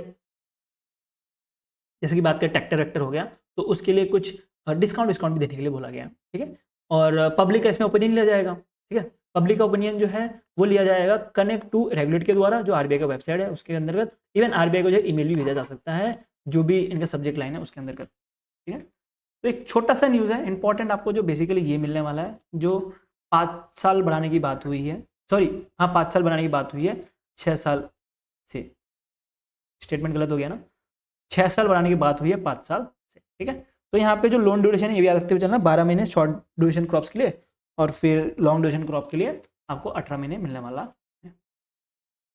चलो नेक्स्ट चलते हैं। नेक्स्ट आपको मिलेगा, आरबीआई ने अमेंडमेंट किया है master direction lending to MSME sector के लिए। और ये स्पेशली जो एमएसई है उनका जो लिमिट है 10 लाख से बढ़ा के 20 लाख कर दिया गया है। ठीक है, जो कोलेट्रल फ्री लोन है वो ले सकते हैं, जहाँ पे कोलेट्रल देने की जरूरत नहीं है। मतलब क्या हुआ, सिक्योरिटी देने की जरूरत नहीं है। वो पहले जो था वो 10 लाख रुपए रखा गया था, अब उसको बढ़ा के 20 लाख रुपए कर दिया गया है। 10 लाख से बढ़ा के 20 लाख रुपए कर दिया गया है। इसका डेडलाइन कब से है, 1 अप्रैल 2026 से। डेट इंपॉर्टेंट है, ये भी याद रखते हुए चलना। ठीक है, अब एमएसई के बारे में बात करें तो एमएसई में क्या होता है, माइक्रो स्मॉल मीडियम मीडियम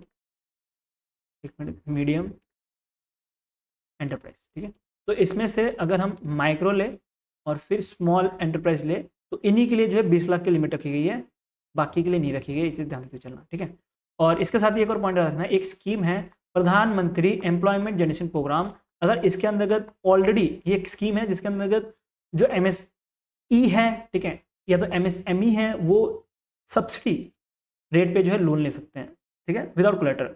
अगर ये ऑलरेडी लेके रखे हो, MSE वाले ऑलरेडी लेके रखे हो, तब भी उनको 20 लाख रुपए का लोन देने के लिए RBI ने बोला गया है। 20 लाख रुपए का लोन विदाउट कोलेटरल देने के लिए बोला गया है। बैंक चाहे तो ये 20 लाख का 25 लाख भी कर सकती है, अगर जो भी MSE एंटरप्राइज है अगर उनका परफॉर्मेंस अच्छा हुआ तो, ठीक है। इसके साथ ही जो गारंटी है वो कवर रहेगा क्रेडिट गारंटी स्कीम के अंतर्गत। अगर कोई वॉलंटरी अगर प्लेज कर रहा है गोल्ड और सिल्वर, तो वो बाद में अपील नहीं कर सकता बैंक को कि आपने तो कोलेटरल फ्री बोला था तो मेरे को कोलेटरल क्यों देना पड़ रहा है, ठीक है। ये भी पॉइंट याद रखते हुए चलना, ठीक है।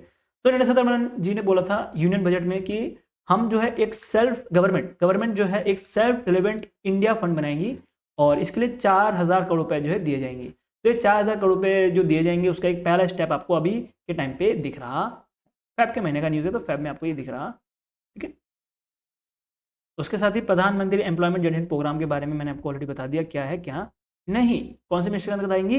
ये आएगी ministry of micro small and medium enterprise, मतलब medium micro, ministry of MSME के अंतर्गत आएंगी। अगर आपको सिर्फ PDF खरीदना रहेगा इस तरह का, अगर आपको PDF चाहिए होगा माइंड मैपिंग फॉर्म में, तो आप 12 महीने का सब्सक्रिप्शन ले सकते हो 399 में, 6 महीने का ले सकते हो 299 में। अगर आपको वीडियो कोर्स के थ्रू पढ़ने में ज़्यादा हेल्प होती है, अगर आपको वीडियो के थ्रू ही समझ आता है तो आप वीडियो कोर्स भी ले सकते हो 899 में। अब 899 में के अंतर्गत आपको सब कुछ मिल जाएगा, स्टैटिक GK मिल जाएगा, करंट अफेयर्स मिल जाएगा, इंश्योरेंस स्टैटिक मिल जाएगा, इसके बाद स्टैटिक बैंकिंग मिल जाएगा। पूरा कोर्स आपको 899 मिल जाएगा। ये अभी कुछ समय तक ही रहने वाला है, ठीक है। अभी जितना हम क्लासेस बनाते जा रहे हैं उतना हमें समझ आ रहा है कि हमने प्राइस को ज़्यादा ही कम रखी है 899, क्योंकि 899 में कोई भी आपको पूरा का पूरा स्टैटिक बैंकिंग, पूरा स्टैटिक GK कोई नहीं दे रहा, सब कोई अलग अलग कोर्स बेच रहे हैं। तो अगर लग रहा है आपको कि आपको वीडियो के थ्रू पढ़ना है या तो आप पूरा फुल एफर्ट डालना चाहते हो 2026 में, जिन्होंने नहीं निकाला है या आप नए हो, तो आपके लिए एक अपॉर्चुनिटी है 899 में ले लो, नहीं तो प्राइस जल्दी बढ़ने वाला है, ठीक है। ये चीज़ ध्यान देते हुए चलना। चलो हम आगे बढ़ते हैं अपने क्लास की तरफ। तो इसमें नेक्स्ट जो न्यूज़ मिलेगा आपको, RBI ने इंक्रीज कर दिया है जो अनसिक्योर्ड लोन का कैप है अर्बन कोऑपरेटिव बैंक्स के लिए। तो जो अर्बन कोऑपरेटिव बैंक है अगर ये अनसिक्योर्ड लोन दे रही हो, लोन दो तरह के होते हैं आपको पता होगा, एक तो सिक्योर्ड जिसके अंदर कोलैटरल दिया जाता है, एक अनसिक्योर्ड जिसके अंदर कोलैटरल नहीं दिया जाता।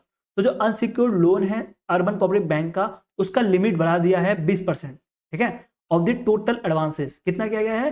20% किया गया टोटल एडवांसेस का। पहले क्या गया था 10% रखा गया था, 10% से बढ़ा के 20% कर दिया गया, ठीक है, प्रीवियस जो फाइनेंशियल ईयर है उसको देखते हुए। तो ये टोटल की बात हो रही है, total urban cooperative bank total 20 lakh रुपए, 20%, सॉरी 20 लाख नहीं 20% दे सकते हैं टोटल एडवांसेस। जितना टोटल लोन दिया होगा उसका टोटल 20% जो है अनसिक्योर्ड लोन की तरफ से दे सकता है। लेकिन बात करें अर्बन कोऑपरेटिव बैंक की, तो आपको पता होगा 4 टायर्स रहते हैं इसके अंतर्गत, तो चारों टायर्स के अंतर्गत अलग अलग मैक्सिमम पर बोरोवर के हिसाब से लिमिट रखी गई है। अगर बात करें टायर 1 के अंतर्गत 5 लाख रुपए की रखी गई है, टायर 2 के अंतर्गत 7.5 लाख रुपए रखी गई है, टायर 3 के अंतर्गत 10 लाख रुपए रखी गई है और टायर 4 के अंतर्गत भी 10 लाख रुपए रखी गई है, ठीक है, समझ आ गया। टोटल जो है वो दे सकता है 20% ऑफ द टोटल एडवांसेस। लेकिन अगर इंडिविजुअल बोरो की बात करें तो अगर टायर 1 हुआ तो 5 लाख, टायर 2 हुआ तो 7.5 लाख, टायर 3 और 4 के लिए सेम है 10 लाख, ठीक है, समझ आ गया। यहाँ पे इतना कुछ समझाने लायक चीजें था। यहाँ पे कुछ चीजें और भी याद रखनी है कि जो भी नॉमिनल मेंबर्स हैं, नॉमिनल मेंबर मतलब जो स्पेशल मेंबर्स हैं, जो टाइम टू टाइम लोन देते हो या जिनके अकाउंट बड़ा पैसा डाल के रखा हो अर्बन कोऑपरेटिव बैंक में, तो उस केस में जो कंज्यूमर ड्यूरेबल लोन है, अगर टीवी खरीदने के लिए जो लोन दिया जाता है, फ्रिज खरीदने के लिए लोन लिया जाता है, या रिटेल के लिए जो लोन दिया जाता है, आप यहाँ पे देख सकते हो शॉर्ट टर्म रिटेल लोन बोला जाता है इसको। तो अगर वो लोन अगर कोई पर्सन लेना चाह रहा है जो अच्छा कस्टमर है, तो वो 2.5 लाख पर बोरोवर करके दिया जा सकता है अर्बन कोऑपरेटिव बैंक की तरफ से, ठीक है। इसके साथ ही अगर उनको लोन लेना रहेगा, ठीक है, जो नॉमिनल मेंबर है अगर उनको लोन लेना रहेगा तो FD के अगेंस्ट, गोल्ड और सिल्वर के अगेंस्ट, लाइफ इंश्योरेंस पॉलिसी के अगेंस्ट और गवर्नमेंट सिक्योरिटी के अंदर भी ले सकते हैं, सॉरी। तो यहाँ पे जो हाउसिंग लोन टर्नओवर है ये भी आपको याद रखना है, ठीक है। अब देखो ये हाउसिंग लोन टर्नओवर जो है ना, ये आपको सिक्योर लोन मिलने वाला है। मैंने आपको बताया ना कि जो हाउसिंग लोन है ये क्या एक तरह का सिक्योर लोन है। तो जो हाउसिंग लोन है अगर वो टायर 1 और टायर 2 अर्बन कोऑपरेटिव बैंक दे रही होंगी तो मैक्सिमम 20 साल तक दे सकती है। टायर 4 और टायर 3 वाले जो है जो बैंक का जो पॉलिसी है वो उसके हिसाब से करेंगे, ठीक है। और बात करें मोरेटोरियम के बारे में, तो इसके लिए याद रखना है कि मैक्सिमम जो है 18 महीने अलाउड है टायर 1 और टायर 2 के लिए, और टायर 3 और टायर 4 जो है बोर्ड पॉलिसी पे डिपेंड करेगा। और ये जो मैक्सिमम जो मोरेटोरियम है इसके बारे में बात करें, या तो मोरेटोरियम के बारे में बात करें तो ये कंस्ट्रक्शन हाउस है उसके लिए एप्लीकेबल है, जो पहले ही हाउस कंप्लीट हो चुका है उसके लिए एप्लीकेबल नहीं है, ठीक है। मैं आपको एक बार गो थ्रू करवा दूँ, यहाँ पे आपको थोड़ा सा कंफ्यूजन हो सकता है क्या क्या पढ़ लिया हमने, ठीक है। तो यहाँ पे जो यूसीबी है उनको अलाउ कर दिया गया है कि वो अनसिक्योर्ड लोन जहाँ पे कोलैटरल देने की जरूरत नहीं पड़ती 20% ऑफ टोटल एडवांसेस के तौर पे दे सकती है। इसके अंतर्गत टोटल 4 टायर होते हैं, तो चारों टायर को जो है अलग अलग जो पैसे के तौर पे बोरोवर को दे सकते हैं, पर बोरोवर दे सकता है। टायर 1 के बारे में बात करें तो 5 लाख, टायर 2 के बारे में बात करें 7.5 लाख, टायर 3 और टायर 4 में आपको 10 लाख मिलने वाला है, ठीक है। उसके बाद बात करें सिक्योर्ड लोन की, तो सिक्योर्ड लोन जो रहेगा जैसे हाउसिंग लोन हो गया, तो उसका टर्नओवर जो है टायर 1 और टायर 2 के लिए 20 साल रहने वाला है, और टायर 4 और टायर 3 के लिए जो पॉलिसी होगी बैंक की उसके हिसाब से देखा जाएगा। और जो हाउसिंग लोन ले रहे होंगे उनको अगर बात करें मोरेटोरियम पीरियड की, तो वो आपको मिलेगा 18 महीने जो टायर 1 और टायर 2 है उसके लिए, और बोर्ड पॉलिसी के हिसाब से आपको 3 से लेके जो 3 और 4 है उसके लिए मिलने वाला है, ठीक है। बाकी ये वाला जो पॉइंट है इतना इंपॉर्टेंट है नहीं, यहाँ पे मेजरली आपको 2 पॉइंट इंपॉर्टेंट है वो मैंने आपको रिवाइज करवा दिया।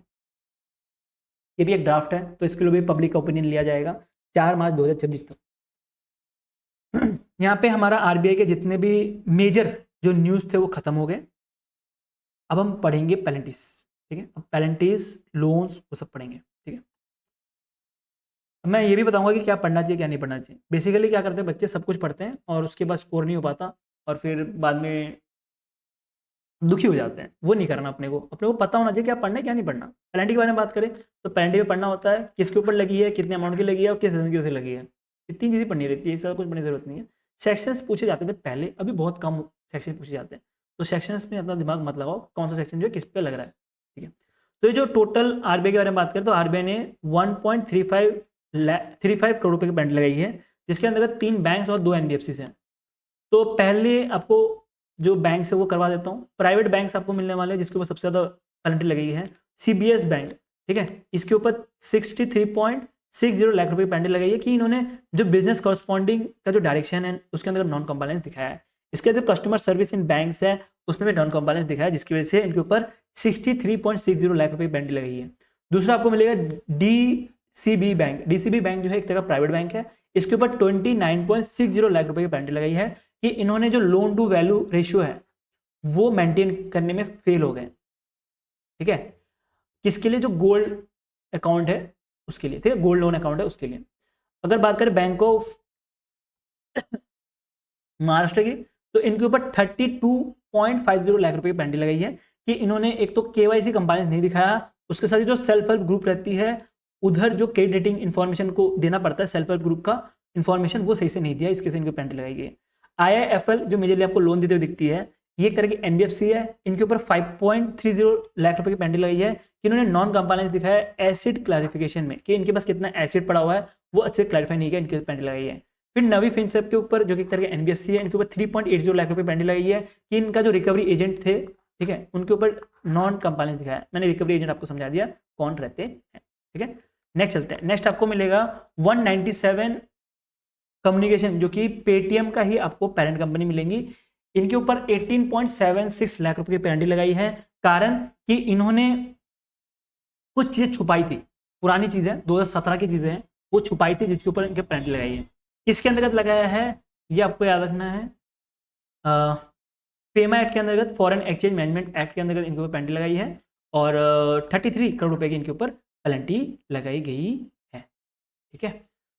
तो यहाँ पे एक वर्ड है कन्वीनियंस फी करके एक यहाँ पे, हाँ कंपाउंडिंग फी, सॉरी कंपाउंडिंग फी। तो ये वर्ड याद रखता कि कंपाउंडिंग फी के अंतर्गत इनके ऊपर 18.76 लाख रुपए की पेनल्टी लगाई है। अब कंपाउंडिंग फी क्या है वो मैं आपको समझाता हूँ। देखो कोई भी मान लेते, एक एग्जांपल लेते हैं, एक बच्चा है, एक बच्चे ने गलती की है 5 साल पहले या 3 साल पहले, 3 साल मान लेते हैं, 3 साल पहले गलती की है। तो जो टीचर है, जो मैम है, उस बच्चे को बोलती है तू अगर मेरे को बता दे कि तूने क्या क्या गलती की है तो मैं तेरे को 5 डंडा मारने की जगह 2 डंडा मारूंगी, ठीक है। तो बच्चा गलती बता देता है और ये 5 डंडा की जगह 2 डंडा मारता है, मारती है या मारता है जो भी है, ठीक है। तो ये पूरा का पूरा सिचुएशन हुआ यहाँ पे। अब इसी सिचुएशन को आप ले लो, जो स्टूडेंट है या तो जो बच्चा है वो है 197 कम्युनिकेशन, और जो टीचर है वो है आरबीआई।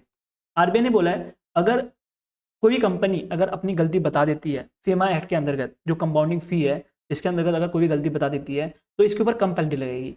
तो 197 ने बताया हाँ मैंने गलती की थी 2016-17 में, तो उस गलती की वजह से मैंने गलती की थी, तो इसने मान लिया, तो आरबीआई ने बोला ठीक है मैं तुम्हारे ऊपर कम पेनल्टी लगाऊंगा, ठीक है।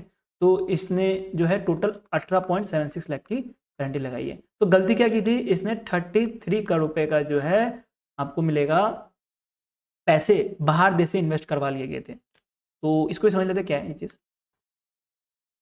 तो यहाँ पे आपको दिख रहा है दो तरह की कंपनीज, एक दिख रही है लिटिल सिंगापुर, एक दिख रही है लिटिल इंडिया।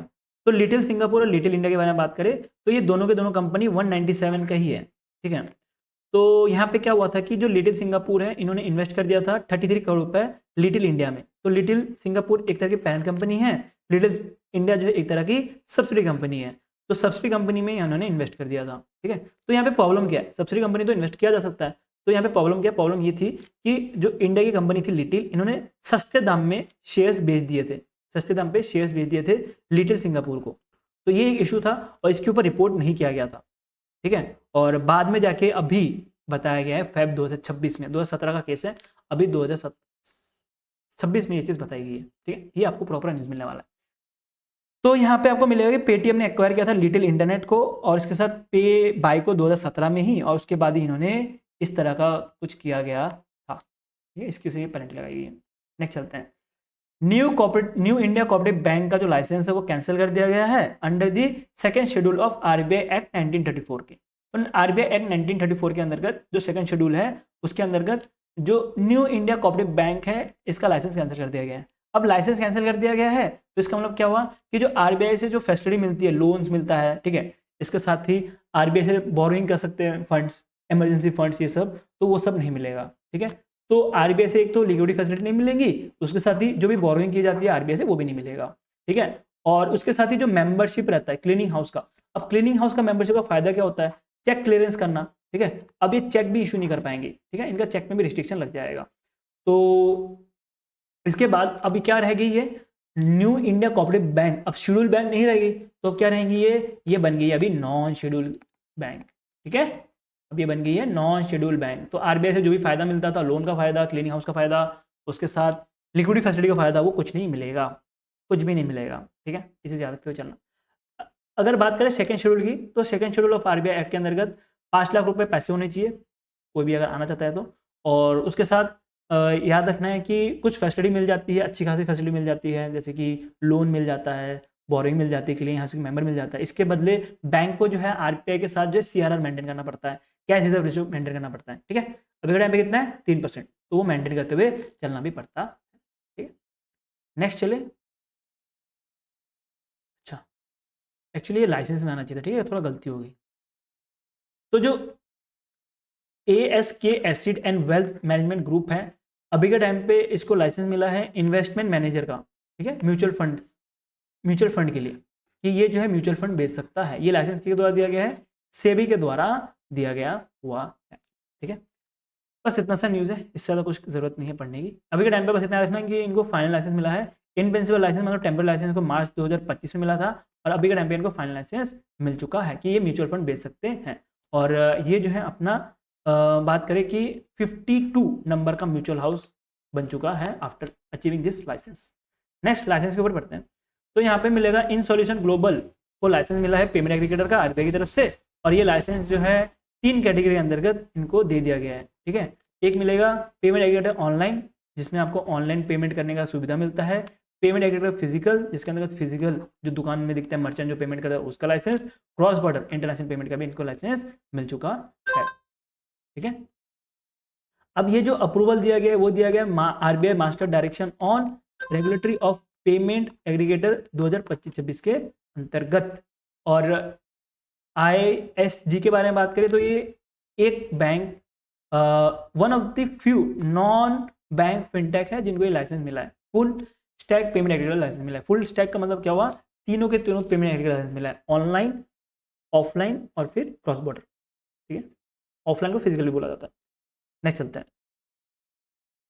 नेक्स्ट आपको मिलेगा पीबी पे प्राइवेट लिमिटेड, इसको पेमेंट एग्रीगेटर लाइसेंस मिला है under the payment and settlement system act 2007 के अंतर्गत। तो जितने भी पेमेंट एग्रीगेटर लाइसेंस दिया जाता है ये इसी एक्ट के अंतर्गत दिया जाता है। तो एक एक्ट पढ़ लो, सारा काम खत्म। ठीक है, अब उसके अलावा कुछ पढ़ने की जरूरत नहीं है। तो ये जो है आपको मिलेगा payment and settlement system act 2007 के अंतर्गत ये दिया जाता है। ठीक है, इनको पहले जो है अप्रैल 2025 में याद रखना, अप्रैल 2025 में याद रखना कि इन प्रिंसिपल लाइसेंस मिला था, मतलब टेम्परेरी लाइसेंस मिला था। और अभी के टाइम पे फैब के टाइम पे इनको फाइनल लाइसेंस मिल गया है। इस लाइसेंस को बोला जाता है सर्टिफिकेट ऑफ ऑथराइजेशन या सर्टिफिकेट ऑफ रजिस्ट्रेशन। ठीक है, तो इनको फाइनल लाइसेंस मिल चुका है। अगर पीबी पे के बारे में बात करें तो ये जो है जो पॉलिसी बाजार है और पैसा बाजार है, ये दोनों का जो है इंटरनल पेमेंट संभालती थी। लेकिन अब जो है कोई भी कंपनी है, कोई भी, अगर आप है, मैं हूँ, ठीक है, आप तो नहीं, सॉरी, जो मर्चेंट्स रहते हैं, मेजरली जो मर्चेंट्स रहते हैं, जैसे मैं भी मर्चेंट के पॉइंट ऑफ व्यू से आता हूँ, क्योंकि आपसे मैं कोर्स का फी लेता हूँ। कोर्स का फी किस में लेता हूँ, रेजर पे में लेता हूँ। तो रेजर पे की जगह मैं आप पे भी पे को भी यूज़ कर सकता हूँ, क्योंकि अभी इसको ऑनलाइन पेमेंट का लाइसेंस मिल चुका। नहीं चलते हैं। एक्जिम पे के बारे में बात करें तो एक्जिम पे को क्रॉस बॉर्डर का लाइसेंस मिला है। क्रॉस बॉर्डर का लाइसेंस मतलब अभी इंटरनेशनली ट्रांजेक्शन कर सकता है, इंपोर्ट ट्रांजेक्शन, एक्सपोर्ट ट्रांजेक्शन ये कर सकता है। ठीक है, UPI, debit card, credit card, ये सबके जो फैसिलिटी, नेट बैंकिंग फैसिलिटी ये दे सकता है किसी को भी। ठीक है, नेक्स्ट चलते हैं। नेक्स्ट ये बहुत इंपॉर्टेंट है, ये वाला इंपॉर्टेंट है, ध्यान देते चलना। ट्रांसक्रॉप इंटरनेशनल, इनको अभी के टाइम पे सेंट्रलाइज पेमेंट सिस्टम का लाइसेंस मिला है। अब सेंट्रलाइज पेमेंट सिस्टम का मतलब क्या हुआ, ये लाइसेंस मिलने का मतलब हो गया कि इनको अलाउ कर दिया गया कि ये आरटीजीएस एनईएफटी कर पाएंगे, आरटीजीएस एनईएफटी कर पाएंगे।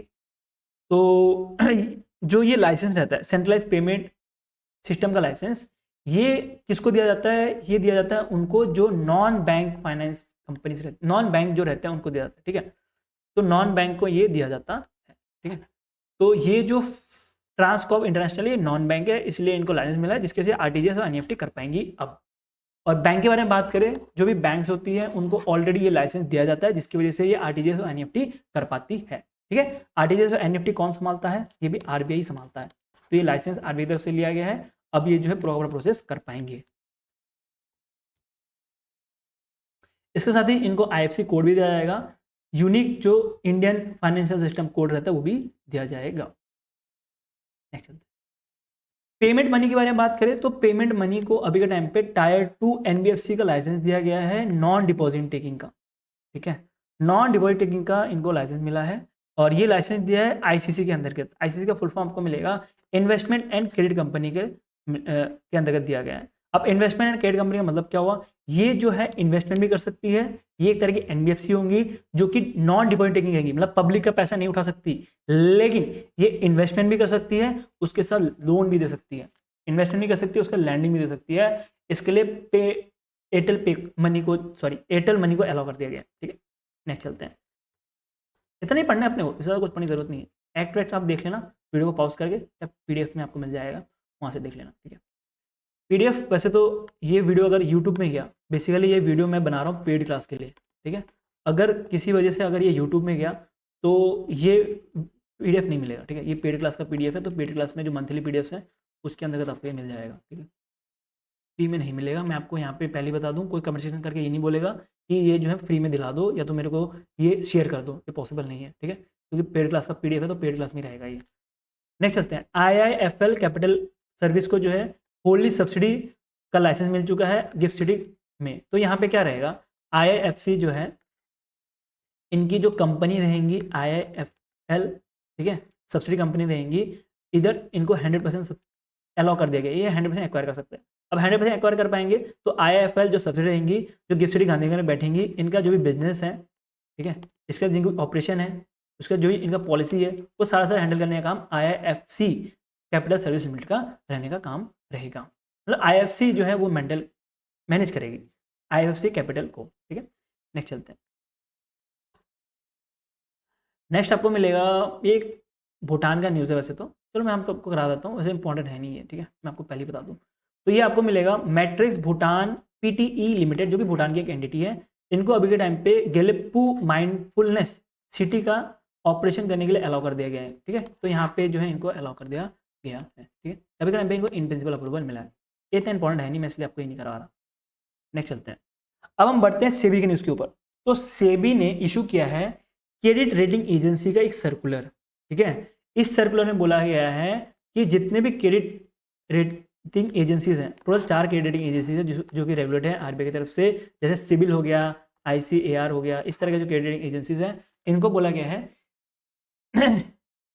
इनको बोलने के लिए बोला गया है सेबी की तरफ से कि जो भी सेबी रेगुलेटेड एक्टिविटीज करेगा, ठीक है, उसको अलग रखने के लिए उनके लिए अलग से वेबसाइट रहेगा, उनके लिए अलग से ईमेल आईडी रहेगा, वेबसाइट में अलग से सेक्शन रहेगा, अलग से ईमेल आईडी रहेगा, अलग से ग्रीवेंसेस रहेगा, अलग से एडवर्टाइजमेंट होंगी। ठीक है, अगर नॉन सेबी रेगुलेटेड कोई एंटिटीज है, ठीक है, या रेटिंग उस किसी की भी की जा रही है, तो उसको लिखा जाएगा कि ये नॉन सेबी एंटिटी है। ठीक है, तो ये चीज जो है करने के लिए बोला गया है बाय दी सेबी। जो मैंने अभी आपको बोला, जैसे कि सेबी रेगुलेटेड और नॉन सेबी रेगुलेटेड को दोनों को अलग अलग करने के लिए बोला गया है। इसके अंदर जो ईमेल आईडी है वो अलग से देने के लिए बोला गया है, वो आपको यहाँ पे मिलेगा, सेपरेट ईमेल आईडी देने के लिए बोला गया है। उसके साथ वेबसाइट में एक अलग से सेक्शन देने के लिए बोला गया है। उसके साथ बोला गया है कि क्लियरली डिस्क्लेमर देना पड़ेगा कि ये नॉन सेबी है, अगर कोई भी एडवर्टाइजमेंट कर रहे हो, मार्केटिंग अगर कर रहे हो तो। ठीक है, तो मेजरली ये कुछ पॉइंट्स हैं जो कि आपको याद रखने एग्जाम के लिए इंपॉर्टेंट है। बाकी यहाँ पे इतना कुछ इंपॉर्टेंट है नहीं। बाकी याद रखना कि हाफ ईयरली जो है रिपोर्ट भी करना पड़ेगा सेबी को इंटरनल ऑडिट के अंतर्गत। अब लोन्स के ऊपर चलते हैं। लोन्स के ऊपर आपको मिलेगा कि एशियन डेवलपमेंट बैंक ने 108 मिलियन US डॉलर का लोन दिया है। आपको मिलेगा अवरिस फाइनेंसर को कि ये जो है अफोर्डेबल ग्रीन फाइनेंसिंग और MSME लोन दे पाए इंडिया में। ठीक है, तो इसके अंतर्गत आपको याद रखना है, इसके अंतर्गत जो ADB है ये टोटल 108 मिलियन देने वाली है। बाकी जो फंडिंग है आप देख सकते हो, जो कंसेशन कंपोनेंट है इसके अंतर्गत 8 बिलियन दिए जाएंगी Canada climate and natural fund for private sector in Asia के द्वारा। बाकी टेक्निकल असिस्टेंट के लिए जो है 150K तक जो है US डॉलर दिया जाएगा। ये भी आपको याद रखते हुए चलना है। ठीक है, तो ये टोटल जो प्रोजेक्ट बनने वाला है बेसिकली आपको मिलेगा कि ग्रीन फाइनेंसिंग और MSME लैंडिंग के लिए इसको दिया जा रहा है। नेक्स्ट लोन के बारे में बात करें तो ये आपको मिलेगा ADB तरफ से, जो कि 128 मिलियन US डॉलर का लोन दिया जा रहा है आसाम गवर्नमेंट को, कि आसाम गवर्नमेंट जो फ्लडिंग और इरोजन होता है ब्रह्मपुत्र रिवर में बारिश की वजह से, बरसात की वजह से, वो ठीक कर पाए। ठीक है, तो इसी के लिए ये पैसा दिया जा रहा। ठीक है, नेक्स्ट चलते हैं। नेक्स्ट आपको मिलेगा मल्टी इन्वेस्टमेंट गारंटी एजेंसी, ये 197.67 मिलियन का लोन दे रही है SBI रूफटॉप सोलर प्रोग्राम को। ठीक है, अब ये पैसा जो है डायरेक्टली नहीं दिया जा रहा, ये पैसा किस तरह से दिया जा रहा है मैं आपको थोड़ा बता देता हूँ। जो मल्टीलैटरल इन्वेस्टमेंट गारंटी एजेंसी है वो वर्ल्ड बैंक का पार्ट है, तो ये 197.67 मिलियन पैसा देंगी सिटी बैंक को। ठीक है, सिटी बैंक को दिया जाएगा और सिटी बैंक बाद में गारंटी करेंगी, मतलब सिटी बैंक जो है एक साइड से गारंटी के तौर पे SBI का लिया है और बाद में वो SBI को ये पैसा सौंपेंगी। तो ये पूरा प्रोसेस रहने वाला है और SBI ये लोन लेके क्या करेगा, जो रूफटॉप सोलर है वो देने का काम करेगा, मतलब एक साइड से लोन देने का काम करेगा। 5 साल के इसके अंतर्गत ये गारंटी दी गई, सिटी बैंक के द्वारा दी गई है, याद रखते हुए चलना। ठीक है, तो घर घर में सोलर पहुंचाने का काम SBI करने के लिए ये लोन लिया गया। ठीक है, एक साइड से रिफाइनेंसिंग स्ट्रक्चर के हिसाब से है कि पुराना लोन चुकाने के लिए नया लोन लेना पड़ता है। समझ आ गया। वर्ल्ड बैंक के बारे में बात करें तो वर्ल्ड बैंक ने वर्ल्ड बैंक ने 830 मिलियन US डॉलर जो है पैसा दिया है प्रधानमंत्री scaling and employment transformation through upgraded ITIs program के लिए। ठीक है, अब ये क्या चीज़ है, ये क्या चीज़ है जो ये स्कीम है, ये क्या है, इसके अंदर जो भी ITIs रहती हैं, ठीक है, ITIs रहती है जो 10th क्लास पास करके जो करते हैं ITIs, इंडस्ट्रियल ट्रेनिंग इंस्टीट्यूट्स। ठीक है, यहाँ पे आपको मिलेगा, यहाँ पे फंडिंग देने की बात की गई है, मैं ITIs ही लिख लेता हूँ सिंपल ITIs। तो यहाँ पे फंडिंग देने की बात की गई है 1000 ITIs को, क्योंकि 1000 ITIs जो है प्रधानमंत्री scaling and employment transformation through upgradation ITI program, मतलब PM सेतु के अंतर्गत कवर रहने वाला है। तो ये एक तरह का आपको मिलेगा कि WB मतलब वर्ल्ड बैंक का आपको एक साइड से बैक्ड भी स्कीम मिलने वाला है। ठीक है, तो जितने भी ITIs हैं कुछ 1000 ITIs को इसके अंतर्गत मॉडर्नाइज करने की बात की गई है। ठीक है, 1000 में आपको याद रखना है कि 1000 में 200 जो है वो हब होंगे और 800 जो है वो आपको स्पोक मॉडल में मिलेंगे। अब स्पोक मॉडल में आपको मिलने वाले हैं। टोटल टर्नओवर के बारे में बात करें तो 19.5 ईयर्स का टर्नओवर है। ग्रेस पीरियड और जो है 4 साल लिया जा सकता है, मतलब टोटल 23.5 ईयर्स का हो सकता है ये लोन का पीरियड। इसको प्रिपेयर किया गया है वर्ल्ड बैंक और एडीबी के द्वारा, और प्राइवेटली भी फंडिंग इसको मिलने वाली है। कुछ प्लान है एडिशनल सपोर्ट जो 680 मिलियन का रहने वाला यूएस डॉलर। ठीक है, नेक्स्ट चलते हैं जीडीपी प्रेडिक्शंस पढ़ते हैं। तो जो गोल्डमैन स्मैश है, इन्होंने स्कैश है, इन्होंने 6.9% का जो है जीडीपी प्रेडिक्शन मारा है फॉर कैलेंडर ईयर 2026 के लिए। ठीक है, इसके साथ ही बात करें कि जो एक्सप्लोर है वो 4% ऑफ जीडीपी ये बोला गया है। और जो इन एक्सटर्नल बैलेंस है, चलो ये सारे कुछ काम के पॉइंट्स नहीं होते, बस आपको इतना याद रखना है। कैलेंडर ईयर जो है 6.9% है, पहले 6.7% रखा गया था। देखो जीडीपी प्रेडिक्शन ना लास्ट में पढ़ना, मैं आपको बार बार रिपीट करता हूँ, अभी बस एक बार गो थ्रू कर लो, यहाँ इसको याद रखने की जरूरत नहीं है। इसको लास्ट में जब एग्जाम सामने हो तब एक बार में गो थ्रू करके पढ़ लेना। ICAR के बारे में बात करें तो इसमें 7.2% जो है रेट किया गया है जीडीपी प्रेडिक्शन और Q3 for the financial year 2026 के लिए। ठीक है, तो ये तो निकल चुका है हमारे पास, लेकिन अभी के टाइम पे ये इसको रेट कर रही है। नेक्स्ट चलते हैं बैंकिंग सिस्टम आउटलेट के बारे में बात करें तो इसमें 6.4% रेट किया गया है फॉर फाइनेंशियल ईयर 2026। ये एक तरह क्या है रियल जीडीपी आपको मिलने वाला है। चलो हम आगे बढ़ते हैं अदर्स में, ये जीडीपी में इतना कुछ पढ़ने लायक चीज़ें होती नहीं है। नेक्स्ट चलते हैं, नेक्स्ट आपको मिलेगा Indian regulatory development authority of India ने री इंश्योरर एडवाइजरी कमेटी बनाई गई है। इस कमेटी का काम क्या होगा कि जो भी री इंश्योरेंस रिलेटेड मैटर होता है उसको स्टैंडर्ड किया जाए, उसके सजेस्ट करने का काम होगा। टोटल टर्नओवर जो है 3 साल का रहेगा। ठीक है, री इंश्योर क्या रहता है, एक बैंक है ए बैंक ने लोन लिया है, उस ए बैंक ने जो लोन लिया है बी बैंक से उसको चुकाने के लिए किसी सी बैंक से अगर लोन ले ले तो उसी को बोला जाएगा रिफाइनेंसिंग। तो इस तरह के मैटर्स को सॉल्व करने के लिए एक एडवाइजरी कमेटी बनाई गई है, जिसके चेयरमैन आपको AVG कुमार जी मिलेंगे, जो कि formal CMD chairman and managing director है ओरिएंटल इंश्योरेंस कंपनी के। ठीक है, ये एज अ चेयरमैन रहने वाले हैं। मेंबर के बारे में बात करें तो मिस्टर प्रवीण इसके मेंबर मिलेंगे, उसके साथ रूपम मिलने वाले हैं और TL अलामुलू जो है आपको एज अ मेंबर मिलने वाले हैं। ठीक है, इनका जो भी डेजिग्नेशन है ये आप वीडियो को पॉज करके पढ़ लेना। IRDAI के बारे में यहाँ पे मैंने आपको लिख के रखा है, आप ये चीज़ें पढ़ सकते हो। 2002 में फॉर्म हुआ था, हेडक्वार्टर आपको मिलेगा हैदराबाद तेलंगाना में। बेसिकली जितने भी इंश्योरेंस कंपनी होती है उसको हैंडल करने का काम इसी का रहता है, जैसे RBI का काम होता है बैंक को हैंडल करने का। ठीक है, CPI के बारे में पढ़े, कंज्यूमर प्राइस इंडेक्स। तो इसका जो बेस ईयर है ये चेंज किया गया है। पहले जो बेस ईयर था वो 2012 का था। ठीक है, पहले जो बेस ईयर रखा गया था वो 2012 का था, अभी उसको चेंज करके 2024 का कर दिया गया है। ठीक है, ये कौन किया गया है, किसके द्वारा किया गया है, बात करें तो ये जो है minister of statistics and program implementation के द्वारा किया गया है, और ये किया गया है थ्रू नेशनल स्टैटिस्टिक्स ऑफिसर्स के द्वारा। और ये लोग जो है फील्ड ऑपरेशन डिवीजन जो है गई थी और इन्होंने जो है CPI जो निकालने के लिए, इन्फ्लेशन निकालने के लिए घर घर पे जाके इन्होंने सर्वे किया था और फाइनली सोचा कि 2024 जो है एज अ बेस ईयर रहना चाहिए। ठीक है, ये न्यूज़ आपको मिलेगा 12 Feb 2025 का।